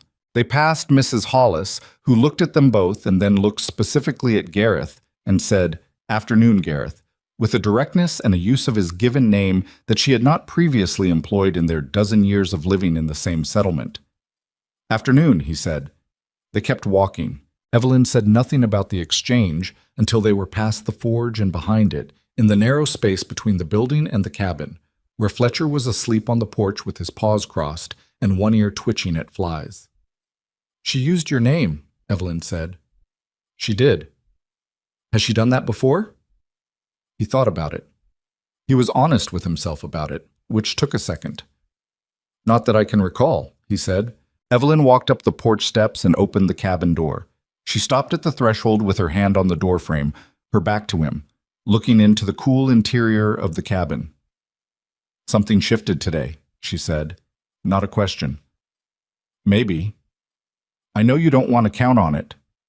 I've been wrong about this town before," he said. "In both directions." She turned to look at him over her shoulder. Her expression was the steady one, the one that didn't ask for reassurance, but also didn't pretend things were other than they were. "So have most people," she said. "That doesn't mean today didn't happen." She went inside. Gareth stood on the porch for a moment with Fletcher waking up at his feet, the old dog stretching and then sitting and leaning companionably against his leg. Down the length of the valley, the afternoon light was doing what afternoon light did in July in the mountains, going long and gold and a little merciless, illuminating things that shade had kept comfortable. The main street of Red Creek was visible from here in pieces. The roof lines and the hitching posts and the far edge of the saloon where Fitch had retreated. Gareth reached down and put his hand on the dog's head. Something had shifted. He could feel it the way you feel a change in weather before it arrives. Not the change itself yet, just the pressure of it, the thing in the air that tells you something is coming that will be different from what came before. He didn't count on it. He'd learned not to count on things too early. But he didn't dismiss it either. He went inside. The change didn't come all at once. That was the first thing Gareth noticed. That it wasn't a single morning where he woke up and the world had rearranged itself into something more accommodating. It was slower than that, and less clean, and had setbacks in it the way real things have setbacks. The week after the confrontation with Fitch, things were actually harder in some ways before they got better. 3 of Fitch's regular commissions didn't come in, which Gareth had expected. Fitch was not a man who accepted public embarrassment without extracting some cost from whoever had occasioned it, and pulling his business was the most direct tool available. 2 other customers followed, men whose operations were tied closely enough to Fitch's that their loyalty ran in the same direction as their livelihoods. Gareth noted the losses and adjusted his accounts and kept working, because that was the only available response. Evelyn noticed the ledger. She'd taken over the household accounts within the first month, not because he'd asked her to, but because she'd looked at his system, which was a stack of paper held under a flat iron near the window, and said that she could do it better, and then demonstrated that she could. She kept the accounts in a proper book now, columns and running totals, and she went through it each Sunday evening at the table with the particular focused attention of a woman who understands that money is not abstract. 3 regulars short this month, she said one Sunday in late July. "I know. Fitch? His or men whose business depends on his goodwill." She ran her finger down the column. "It's manageable for now, but if it continues into fall when the farm commissions slow down—" "I know," he said again. "I've run short seasons before." "I'm not panicking," she said, looking up. "I'm telling you what I see. I know the difference." She looked at him for a moment with the particular expression that meant she was deciding whether to say something further. She decided to. "Is there work we could go after, rather than wait for it to come in?" He thought about it. "There are a couple of the larger farms south of the valley that have been using a smith in the next county. The travel costs them, but they haven't had local options they preferred." "Why not?" He didn't answer immediately. "Because of me," he said finally. She received that without comment, which he appreciated. She didn't dispute it or rush to soften it, just took it as the plain fact it was. "If I rode out to the Garfield farm," he said, "showed them what I do, the quality of the work. They're practical people. They might make a different calculation." "Then ride out," she said. He did, the following Thursday. He came back with a 2-month commission for hardware and tools, a handshake from old Daniel Garfield that had more weight in it than the man's words, and the information that the Garfield daughter-in-law had asked whether the blacksmith's wife would be willing to trade preserving lessons for some of their apple harvest in fall. He told Evelyn that last part with care, watching her face. She looked at him steadily. She asked that specifically? About me? Those were the words. Evelyn was quiet for a moment. Then she said, yes. Tell her yes. The apple question turned out to matter more than he'd anticipated. Clara Danner had a sister-in-law at the Garfield farm, which meant the conversation about preserving traveled the way conversations traveled in Red Creek, thoroughly and without requiring anyone to make a particular effort. By August, 2 more women had made similar inquiries through the indirect channel of other women, and Evelyn had quietly become a resource that people were finding reasons to access, which meant they were finding reasons to come by the cabin, which meant the cabin was, for the first time since Gareth had occupied it, occasionally full of people who had chosen to be there. He came in one afternoon and found Evelyn at the table with Clara Danner and Miss Price, and a woman he didn't immediately recognize, all of them with cups and the remains of something baked, and Fletcher asleep in the corner because dogs understood when a room was safe. The conversation stopped for a beat when he came through the door. Not the old kind of stop, the discomfort stop, but the brief pause of people interrupted in the middle of something. The harness hardware you wanted, Evelyn said to Clara. Gareth, can you do a trace repair for the Danners by the end of the week? And a Thursday, he said. Clara Danner looked at him, and something in her face was different from the careful management he'd received from the town's women for years. Something more direct, less mediated by whatever category she'd stored him in before. Thank you, Gareth, she said. The name again. His given name, unforced, from a woman who'd been calling him nothing at all for 12 years, which was the polite way of avoiding the question of what to call him. He nodded and went back through to the forge. He hammered iron for 2 hours and thought about almost nothing, which was the best state he could achieve. The other change was Nora. She was still coming on Tuesdays, but by August, she'd extended her presence to other days when she had something specific she wanted to see or ask about, and her parents had apparently arrived at some accommodation with this habit because no one came to retrieve her and no one sent word that she should stop. She was in the forge when Gareth tried a new technique on a set of decorative hinges. Experimental, something he'd been thinking about for months, and she watched the entire process with the absorbed silence of a person witnessing something that interests them genuinely, not performing interest. Why the extra fold? She asked when he paused. Makes the joint stronger without adding weight, he said. Can you see it when it's done? No, but it's there. She thought about that. Like how a good stitch is the one you can't see. He looked at her. Where'd you hear that? Mrs. Hale.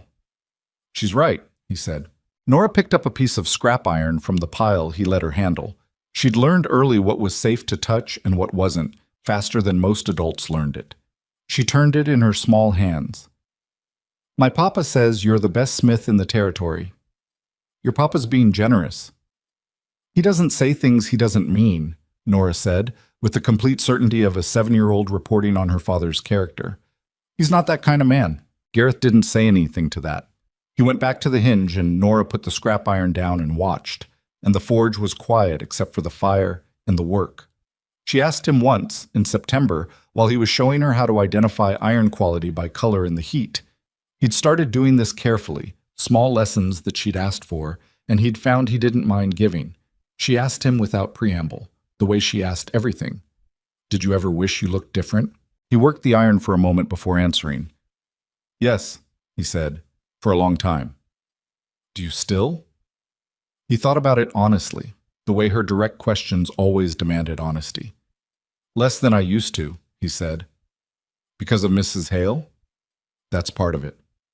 What's the other part? He pulled the iron from the coals and looked at it. Getting tired of spending energy on something I can't change, he said. There's only so much of that a person has. After a while, you start thinking about where it's more usefully spent. Nora considered this with the gravity she brought to most things. My mama says that about worrying, she said. That worrying takes up room that something better could use. Your mama's not wrong. She's right about most things, Nora said. Not everything. She thought the cat was going to have 3 kittens, and it had 5. He looked at her. Nobody's right about everything, she said philosophically. He went back to work and didn't say anything because there was nothing useful to add to that.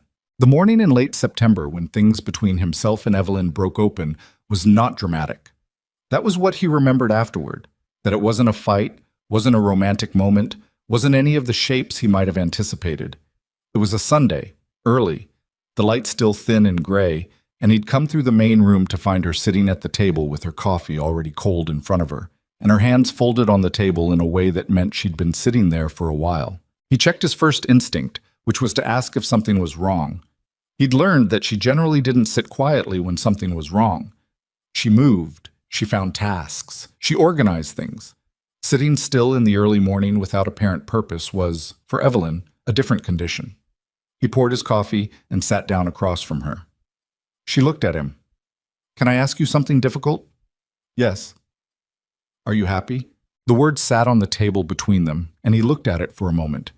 It was not a word he had much recent history with.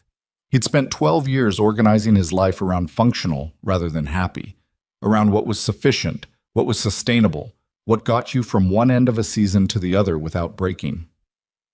"I don't know if I know how to answer that," he said. "Try," she said. Not unkindly, just directly. He turned his cup in his hands. "I'm better than I was," he said, "by a significant margin." He paused. "The mornings are different. The evenings are different." He was choosing words carefully because the subject required it. "I catch myself—" He stopped. "What?" "I catch myself looking forward to things," he said. "Small things. The coffee. Tuesday when Nora comes. You telling me something you noticed that I didn't?" He looked at his cup. "That's new. That hasn't been there in a long time." She was quiet for a moment. "That sounds like the beginning of happy," she said. "Maybe." He looked at her. "Are you?" She took a breath. "I want to tell you something I haven't said yet." "All right."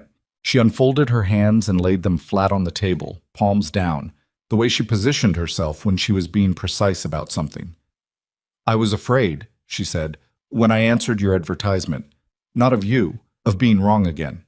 Of choosing something because it was honest and practical, and finding out that honest and practical weren't enough. That I'd made a sensible decision and still ended up with the same kind of alone I was trying to leave." He didn't say anything. He let her have the space. "I'm not afraid of that anymore," she said. "I want you to know that." "What changed it?" She looked at him with the direct attention that he'd stopped finding startling, and now found he relied on, the way you rely on a fixed point when the ground is unsteady. "You did," she said. "Not one thing you did. Just the accumulation of you. The way you are." She paused. "The way you talked to Nora about the iron color and thought I wasn't listening.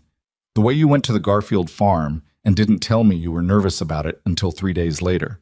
The way you still make 2 cups of coffee even though you've never once asked whether I want some, because you already know I do." She stopped.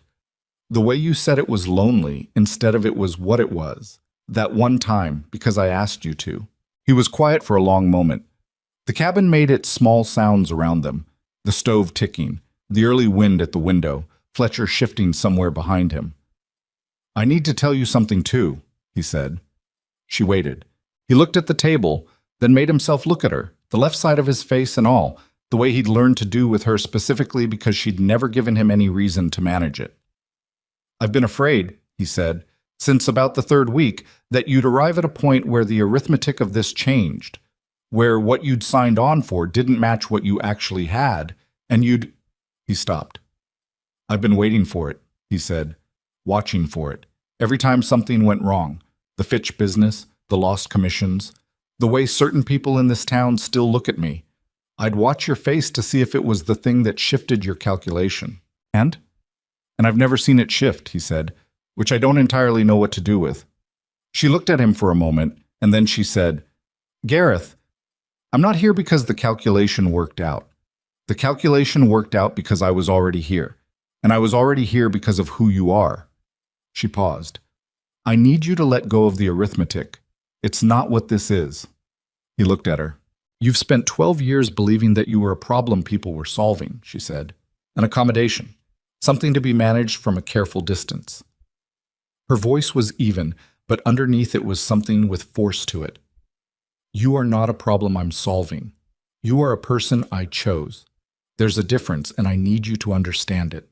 The thing that happened in his chest when she said that, was something he didn't have good language for. It wasn't relief exactly, or not only relief.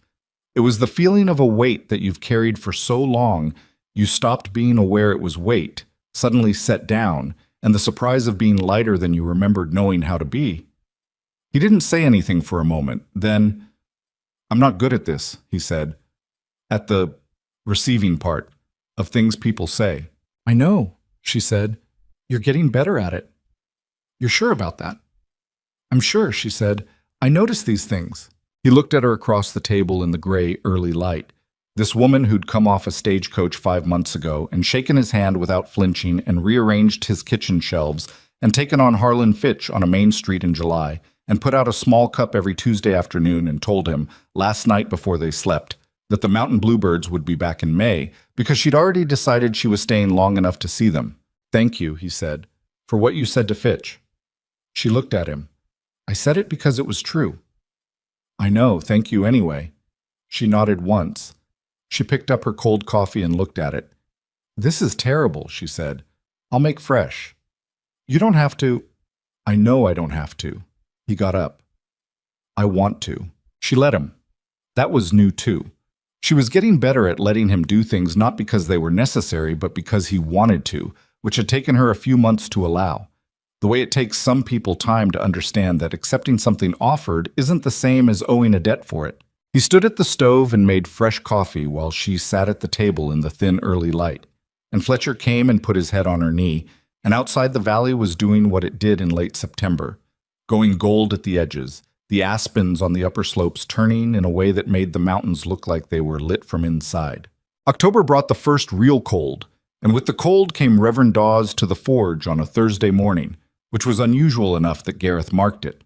Dawes was a mild man, not by nature, but by practice. He'd made himself mild over years of ministering to a frontier congregation that had strong opinions about most things and didn't take interference kindly. He came in with his hat in his hands and stood in the forge doorway until Gareth looked up. "Reverend." "Gareth." Dawes looked at the floor, then up. "I've been meaning to come by." Gareth set his work down and waited. "I owe you an apology," Dawes said, and from the sound of it the words had cost him something to assemble. "I've been thinking on it since July, since the business with Fitch on the street." He paused. "I was there. I was standing near the dry goods when it happened, and I watched, and I said nothing." He pressed his lips together. "I should have said something, on your behalf, or Mrs. Hale's, before she had to say it herself. It would have been the right thing, and I didn't do it." Gareth looked at him for a moment. He was aware that this was not a small thing for Dawes. The man was not built for direct admission. It was visibly uncomfortable, and he'd come to do it anyway. "I appreciate that," Gareth said. "It won't happen again," Dawes said. "That's all I came to say." He put his hat on and left. Gareth stood for a moment with the unworked iron in his tongs, and the fire doing what fires do, and the quiet of the forge around him that was suddenly a different quality of quiet than it had been for a long time. He put the iron back to the heat. He thought about what Evelyn had said that morning at the table. "I noticed these things, the small accumulating evidence of a world that was, however slowly and imperfectly and with setbacks in it, beginning to see him differently." He thought about Nora Bell saying, "My papa says you're the best smith in the territory without any weight on it except the simple transmission of a fact." He thought about Mrs. Hollis saying his name, about Clara Danner at the table in his kitchen, about Dawes standing in the doorway with his hat in his hands and the words costing him something. He worked the iron. He shaped the hinge he was making, a good one, better than it needed to be the way his work was often better than it strictly needed to be, because that was the standard he'd set himself before anyone in Red Creek had formed a single opinion of him, and it was the standard he intended to maintain regardless of what they thought. He stopped hiding the left side of his face that afternoon. He hadn't made a decision about it, hadn't planned it. He simply noticed, around 2 o'clock, that he was standing in the open forge doorway angled toward the street, the left side out, the scarred side visible to anyone on the main street who looked, and that he'd been standing that way for about 20 minutes without having thought about it. He straightened up and kept working. Nobody came by to point it out. The afternoon went on. The October light came down the valley in long slanted angles that made the dust in the forge doorway look like something worth painting, and the mountains held their positions at the valley's edge. And Red Creek went about its business in the muted way of a town settling into autumn, and Gareth Hale stood in the doorway of the forge he'd built his life in, the scarred side of his face toward the street, and hammered iron in the light. Winter came to Red Creek the way it always did, without asking permission and without particular concern for anyone's readiness. By November, the passes were threatening snow, and by December they delivered on the threat comprehensively, the valley locked in under a sky that had forgotten what blue looked like, the mountains invisible behind cloud for days at a stretch. It was a different winter than the one before it. That was the thing Gareth kept noticing, not dramatically, not in any single moment, but in the texture of the days. Last winter, he'd sat alone at the table in the evenings with the cold pressing at the window glass and the silence of a man who has accepted that silence is what he gets. This winter, the lamp was on and there was someone across the table. And sometimes the someone was reading, and sometimes she was mending, and sometimes she was telling him something she'd heard from Clara Danner that week. And sometimes they didn't talk at all, just occupied the same space with the ease of two people who had stopped needing to perform comfort for each other and had arrived at the actual thing. He'd stopped waiting for the arithmetic to change. It had taken longer than he'd have liked to admit. The letting go of it.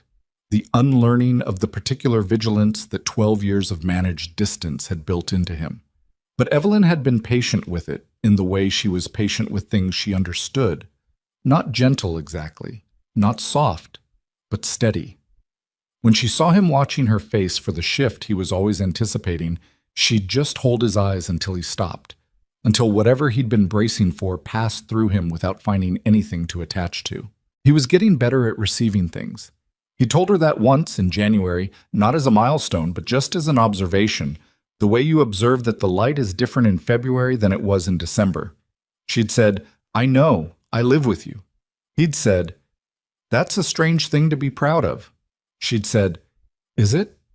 and gone back to what she was reading, and that had been the end of it, which was exactly the right end for it. Nora Bell turned 8 in February. She told Gareth this fact approximately 3 weeks in advance, not requesting anything, just informing him, the way she informed him of most things she considered relevant.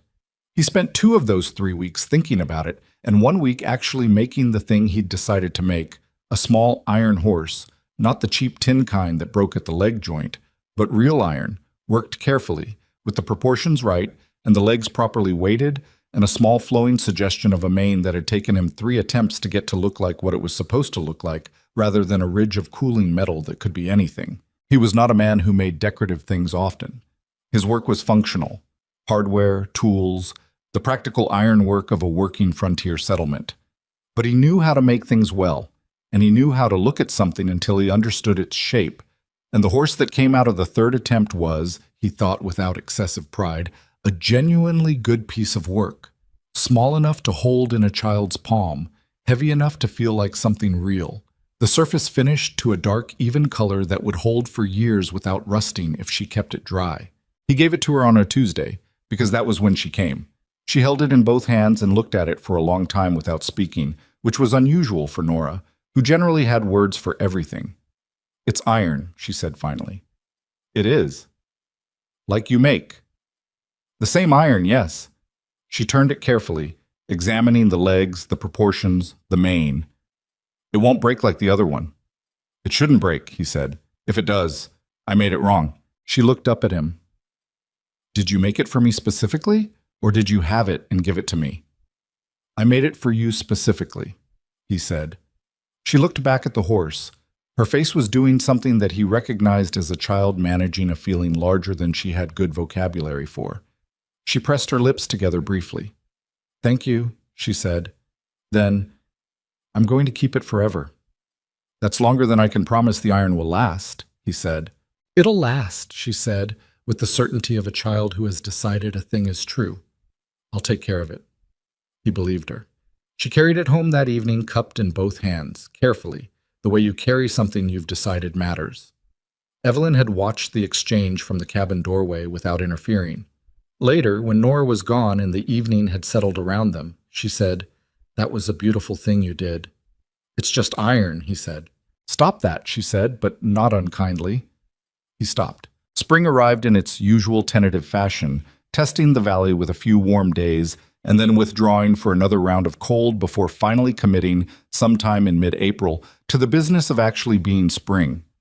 The bluebirds returned to the Eve on the 18th, which Gareth noted because Evelyn had said she would be there to see them return, and she was, standing at the kitchen window with her coffee in both hands, and the particular stillness she had when she was paying attention to something she'd been looking forward to. He stood slightly behind her and watched the birds. "You knew they'd come back," she said. "They always come back to the same eve," he said. 12 years running." "That's fidelity," she said. "Or habit," he said. "Sometimes those are the same thing." She watched the pair of birds working at the nesting material they'd found. "I wrote to my mother," she said without transition. "I know. Clara mentioned she'd helped you find the paper. I told her I was well, that the winter was hard, but the cabin is warm and the work is good." She paused. "I told her I'd been right about coming here." He looked at her profile. "Was she skeptical? When you told her you were going?" "Profoundly." A small sound that was not quite a laugh. "She thought I'd lost my reason. She thought I was running away from something rather than toward something." Evelyn turned the cup in her hands. She wasn't entirely wrong. There was some running away in it, but there was more running toward than she understood. Does she understand it now? "She will when she reads this letter," Evelyn said. "I wasn't indirect about it." "You're never indirect about anything," he said. "That's not true," she said. "I'm indirect about things I haven't decided yet. Once I've decided, yes, direct." She turned to look at him. "Your coffee is going cold." He picked up his cup from the windowsill where he'd set it and drank the cold coffee without comment. The second year in Red Creek was different from the first in ways that were harder to catalog because they were smaller. Not the dramatic shift of that Saturday in July with Fitch on the main street, not the open break of the Sunday morning conversation at the kitchen table. Smaller than those things and in some ways more consequential, because they accumulated without announcement, and you only noticed them when you looked back. Tom Parson, not Mrs. Parson, who had always been the more socially forward of the two, but Tom, the quiet one who ran the accounts and stocked the shelves and generally let his wife navigate the human terrain of the general store, came to the forge in May with a commission for a set of display hooks for the store's interior. He'd never brought work to Gareth directly before. He'd always sent it through his wife, or had her mention it when Gareth came in for supplies.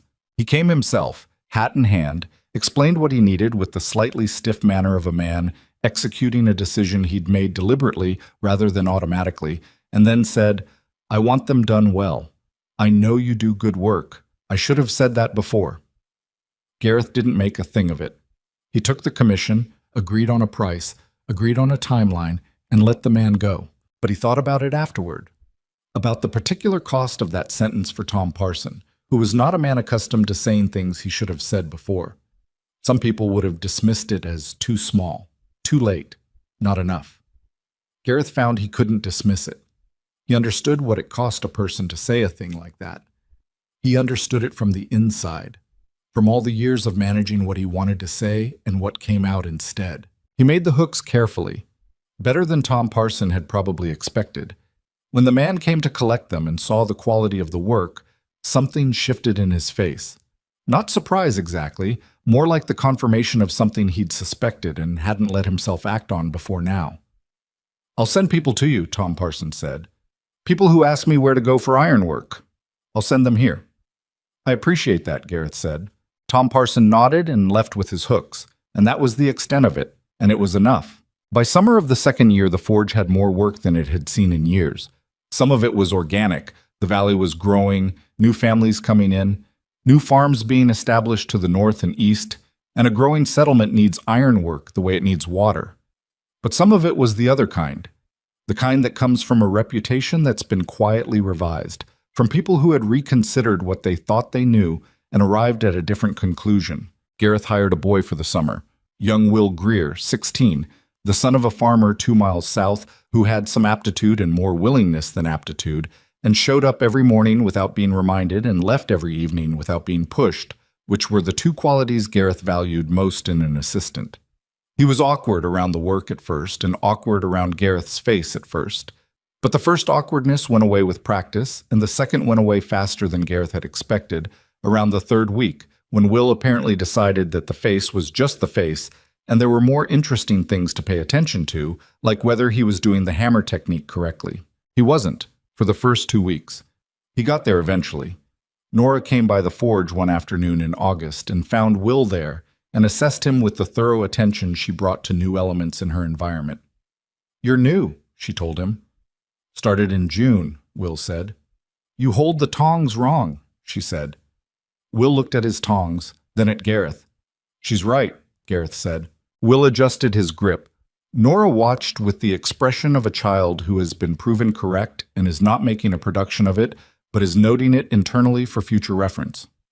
"She comes a lot?" Will asked Gareth later, after Nora had gone. "Most weeks," Gareth said. "She's particular," Will said. "She is," Gareth agreed. "She knows a lot about ironwork for a kid." "She's been paying attention for 2 years," Gareth said. "Attention over time will do that." Will thought about this. "She going to be a smith?" "I have no idea," Gareth said. "She's 8. She might be anything." He came home that evening and found Evelyn in the garden, which was in its full August abundance now, a fact that still surprised him every time he walked around the corner and saw it. How different it looked from the functional but sparse rows he'd maintained for years. How it had become something that grew with actual intention. She was harvesting beans, moving along the row with the practiced efficiency he'd come to recognize as her signature in everything she did. "There's a letter," she said, without looking up, "on the table from Nebraska." He went inside and found it. The handwriting on the outside was not Evelyn's mother's hand. He'd seen that on the return letters. But something different. He opened it. It was from Evelyn's sister in St. Louis. 3 pages, close written, and the tone of it was different from what he might have expected based on what Evelyn had said about her family's skepticism. Somewhere in the second page, the sister wrote that she was glad Evelyn sounded well, and that she'd like to visit, if the offer was open and the journey manageable, because the letters Evelyn had sent over the past year had made the place sound like somewhere worth seeing. He brought the letter outside and handed it to Evelyn, who read it with her hand still dirt brown from the garden. She read it twice, the way she read things that required more than one pass. "She wants to come," Evelyn said. "I can see that." Evelyn looked at the letter and then at the garden, and then at the cabin and the forge behind it, taking in the whole of the thing, the way you take in something you've built and are seeing through someone else's eyes for a moment. "What do you think?" she asked. "It's your sister," he said. "If you want her to come, she should come." "I'm asking what you think, not giving you permission to defer," she said. He almost smiled. He'd learned to recognize when she was doing that, catching him in the habit of stepping back from his own opinion, and he'd learned that the right response was to actually produce the opinion rather than continue the dodge. "I think it would be good for you," he said, "to have someone from before here, to have her see this." He paused. "I think I'd be nervous about it." "Why nervous?" "Because she'll have a view of me formed before she arrives, and those views are hard to revise." Evelyn looked at him steadily. "You revised an entire town's view," she said. "A sister is one person." "The town had 2 years," he said, "and you helped." "I'll help with this too," she said, "if it needs helping." He looked at her in the August light, dirt on her hands and a strand of hair loose from its pin where she'd pushed it back. Not beautiful in the way that required maintenance, but in the way that didn't. The way of a person who looks like themselves without effort, and whose face you've come to know so well that you stop seeing it as a thing to evaluate, and start seeing it as just the face, the actual face, the one that belongs to the person. "Right back to her," he said. "Tell her she's welcome." The sister, her name was Ruth, came in October. She was 5 years younger than Evelyn, livelier in manner, quicker to laugh, with the same directness of gaze but applied differently, like the same quality of light through a different window. She arrived on the Tuesday coach with 2 bags, and the wary energy of a woman steeling herself for something and trying not to show that she's doing it. She shook Gareth's hand at the stage stop and held the handshake a beat longer than was strictly necessary, looking at his face in the direct way of a person who has decided to look and not perform not looking. He let her look. He'd stopped managing it with most people. Evelyn had taken that habit apart piece by piece over 2 years, not intentionally, just by consistently looking at him the same way regardless, until the bracing he did before meeting anyone's eyes had lost its reason to exist. "Evelyn wrote about you," Ruth said. Good things, I hope, he said, because it was the expected response. Honest things, she said, which I prefer. He recognized that preference. He'd recognized it in the family. She stayed 2 weeks. She helped in the garden and sat at the kitchen table with Evelyn in the evenings and went with them both to Sunday service, where she watched the congregation with the bright, calibrating attention of a newcomer assessing what she'd been told against what she could see. She met Nora Bell on a Tuesday and assessed the child with approximately the same attention the child assessed her with. On the 9th day, while Evelyn was at the schoolhouse helping Miss Price and Gareth was working in the forge, Ruth appeared in the doorway. He looked up.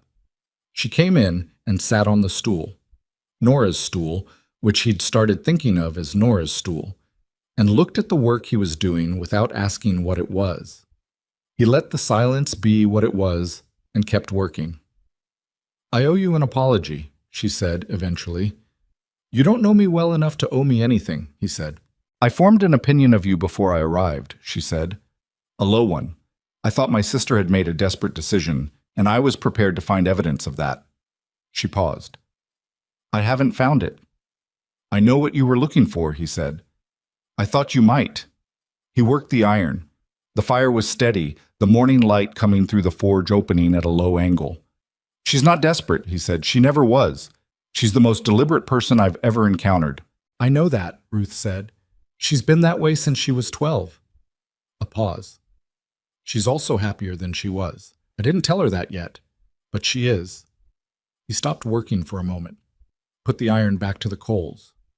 I'm glad, he said, and then, because it was true and he'd been trying to say true things, I'm working on deserving it. Ruth looked at him. She doesn't think it's something you earn, she said. I know, he said. I'm trying to learn to agree with her. Ruth left at the end of the second week with her 2 bags, and the slightly altered expression of a woman who has revised a significant opinion and is deciding what to do with the revision.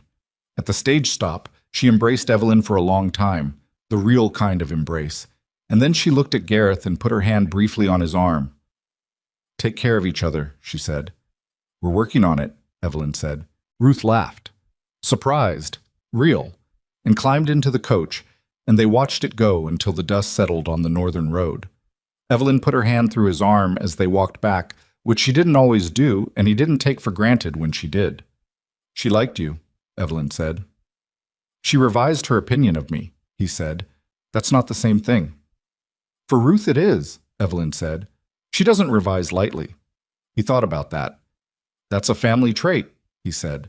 It is, she agreed. The years that followed were not without difficulty. They wouldn't have been honest years if they had been. There were seasons when the work was short and the accounts were lean, and the 2 of them sat at the table with the ledger and made decisions without blaming each other for the circumstances, which was harder than it sounded, and which they didn't always manage without friction. There were winters when the cold was brutal enough to be its own kind of grief, when the valley locked down for weeks and the isolation pressed at the edges of things. There was a spring when Evelyn was sick for a month, nothing mortal, but bad enough that Gareth sat by her in the evenings with a helplessness he didn't have good tools for, because his tools were iron and fire, and those were not what the situation required. He learned to be useful in other ways. He was a slow learner about that, but he learned. There was the evening, 3 years in, when Gareth came inside and found Evelyn sitting at the table crying, quietly, without drama, the kind of crying that happens when something has been held for a long time and finally lets go. He sat down across from her and didn't say anything, and didn't reach across the table and didn't ask if she was all right, because she clearly wasn't all right, and asking would have been for him rather than for her. He just sat there, present, in the room, until she was done. She looked up eventually and said, I was thinking about Charles. Okay, he said. Not the way you might think, she said. Not missing him. Missing the years I spent being smaller than I was because I thought that was what was required. She pressed the back of her hand against her eyes. I'm angry about it sometimes, not at him, just at the time. That's fair, he said. I don't always want to be philosophical about it, she said. You don't have to be, he said. She looked at him. You're better at sitting with hard things than you used to be. I had a good teacher, he said. She made a sound that was somewhere between a laugh and still crying, and he got up and made coffee, because that was what he could do, and it was not nothing. And she let him, because she'd learned to let him do things for her without it meaning she couldn't do them herself. Harlan Fitch died in the winter of the 4th year. Not dramatically, not in a way that required any particular response from anyone.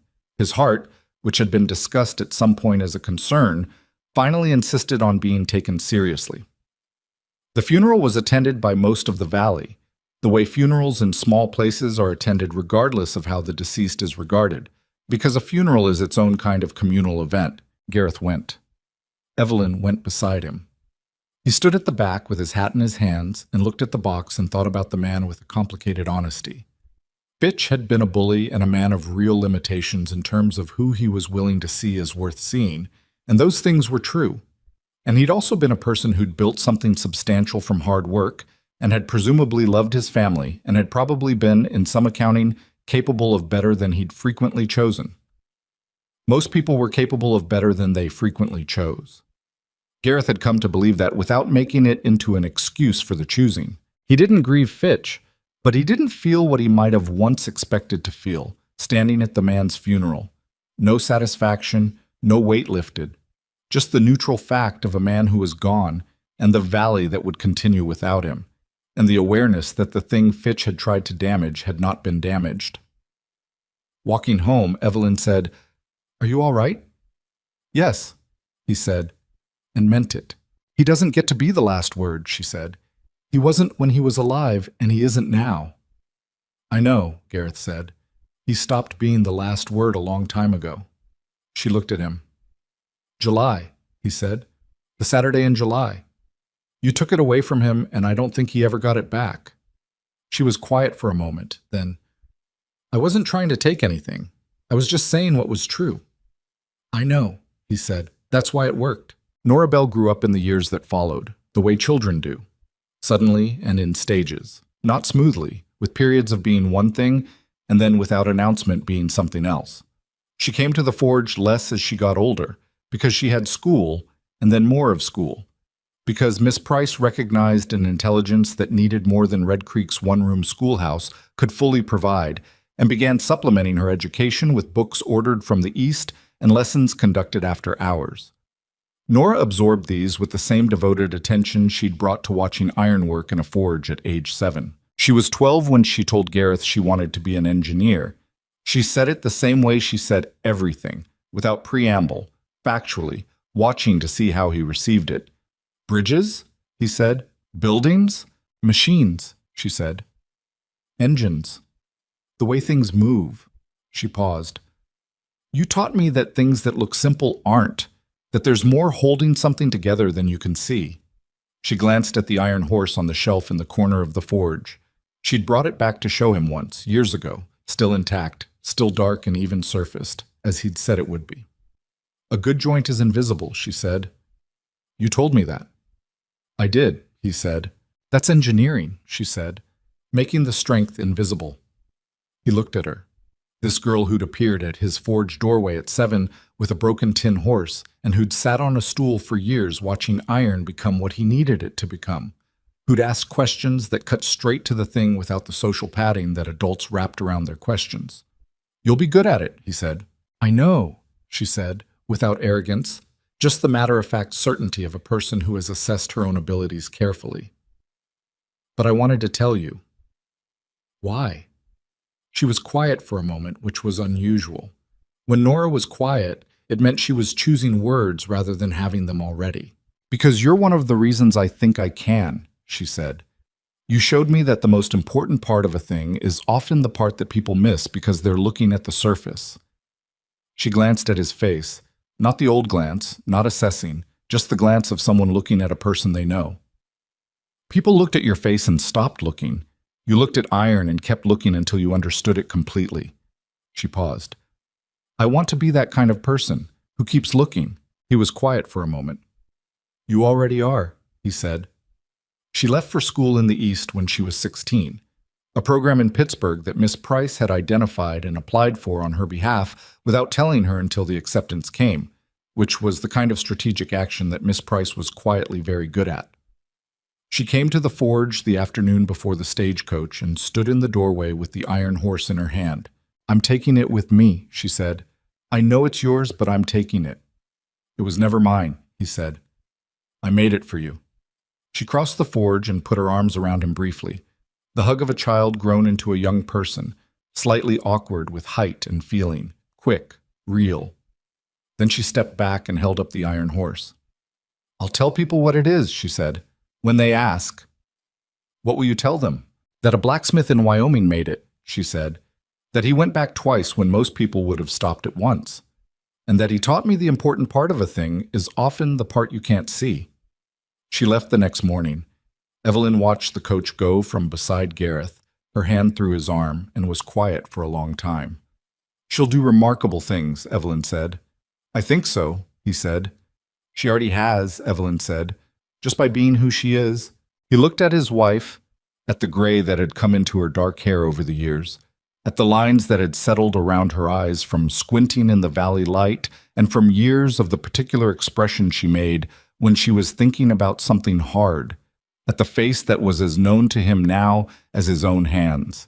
And he thought about what it meant to have been chosen by this person, this specific and unsparing and steady person who had read a brutally honest advertisement in a newspaper and followed honesty when she found it.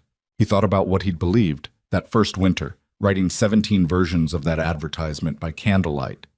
That silence was the answer he already knew was coming. That the empty chair across the table was his permanent condition. That the man everyone needed but no one wanted was the whole of the story. He'd been wrong about what the story was, about where it was going. He'd been wrong, and being wrong had been the best thing that ever happened to him. And he understood now that the willingness to be wrong, to send the letter, to stand at the stage stop, to say the true thing instead of the safe thing, to let someone in when every year of your history is telling you to brace for the cost. That willingness is not weakness. It is the only kind of courage that matters in the long run, because it's the kind you have to choose every day, without knowing in advance whether it will be returned. The valley was doing what it did in late October.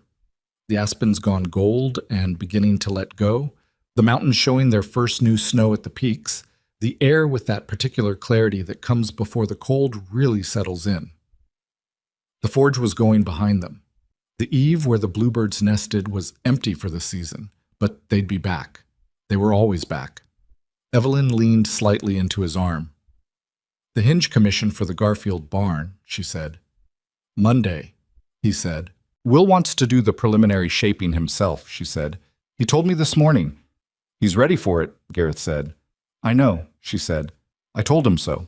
They walked back along the main street of Red Creek, past the general store where Tom Parson was sweeping the front step and lifted a hand in greeting as they passed, past the schoolhouse where Miss Price's voice could be heard through the open window running through a geography lesson, past the saloon and the post office, and all the buildings of a small place that had changed slowly and imperfectly, and not all at once, the way real things change. People greeted him. Not all of them, not every time, not without the occasional reminder that some habits are dug in too deep to be fully rerouted. But enough. Enough that the walk down the main street of the place he'd built his life was no longer something he managed. Enough that he walked with his hat on and the left side of his face toward whoever was there and thought about what needed doing at the forge rather than about how he was being seen. The town had not become a perfect place. He'd stopped expecting it to become one. The things that made people small. Fear of the unfamiliar, the comfort of agreed-upon categories, the ease of a story that doesn't require revision. Those things didn't disappear because one woman had stood on a street in July and said what was true. They diminished. They lost ground slowly, in the way that real change always loses and gains ground, the way a tide works. Not linear, but cumulative, advancing more than it retreats over time. That was enough. More than he'd expected 12 years ago, standing in the forge doorway with his hand on an ugly, good-natured hound, watching the empty road. He went home. He put coffee on. Evelyn sat at the table with the accounts, running her finger down the column in the familiar way. And the stove did what stoves do in October when you've learned to manage the draft and east wind. And Fletcher's replacement, a younger dog, brown and indeterminate and devoted, who they'd been calling Fletcher the Second, until the name wore away to just Fletcher, because all dogs were Fletcher. in this house now, slept by the stove. Outside, the valley held its shape in the late afternoon light, the mountains at either end of it doing what mountains do, which is simply to be there, unchanged and enormous and indifferent, outlasting every story told in their shadow. Inside, the lamp was on. There was someone across the table. That was the whole of it. That was what he'd been writing 17 letters to ask for, what he'd stood at the stage stop to receive, what 12 years of managed distance had made him doubt was available to him. He looked at the lamp. He looked at Evelyn. He picked up his coffee. The story didn't have an ending because the good ones don't. They just keep going, ordinary and sufficient and real, day by day and winter by winter. The kind of life that doesn't look like much from the outside but holds, the way good ironwork holds. Not because it's perfect, but because someone made it with care and went back twice when they didn't have to and learned, slowly and without fanfare, how to stay.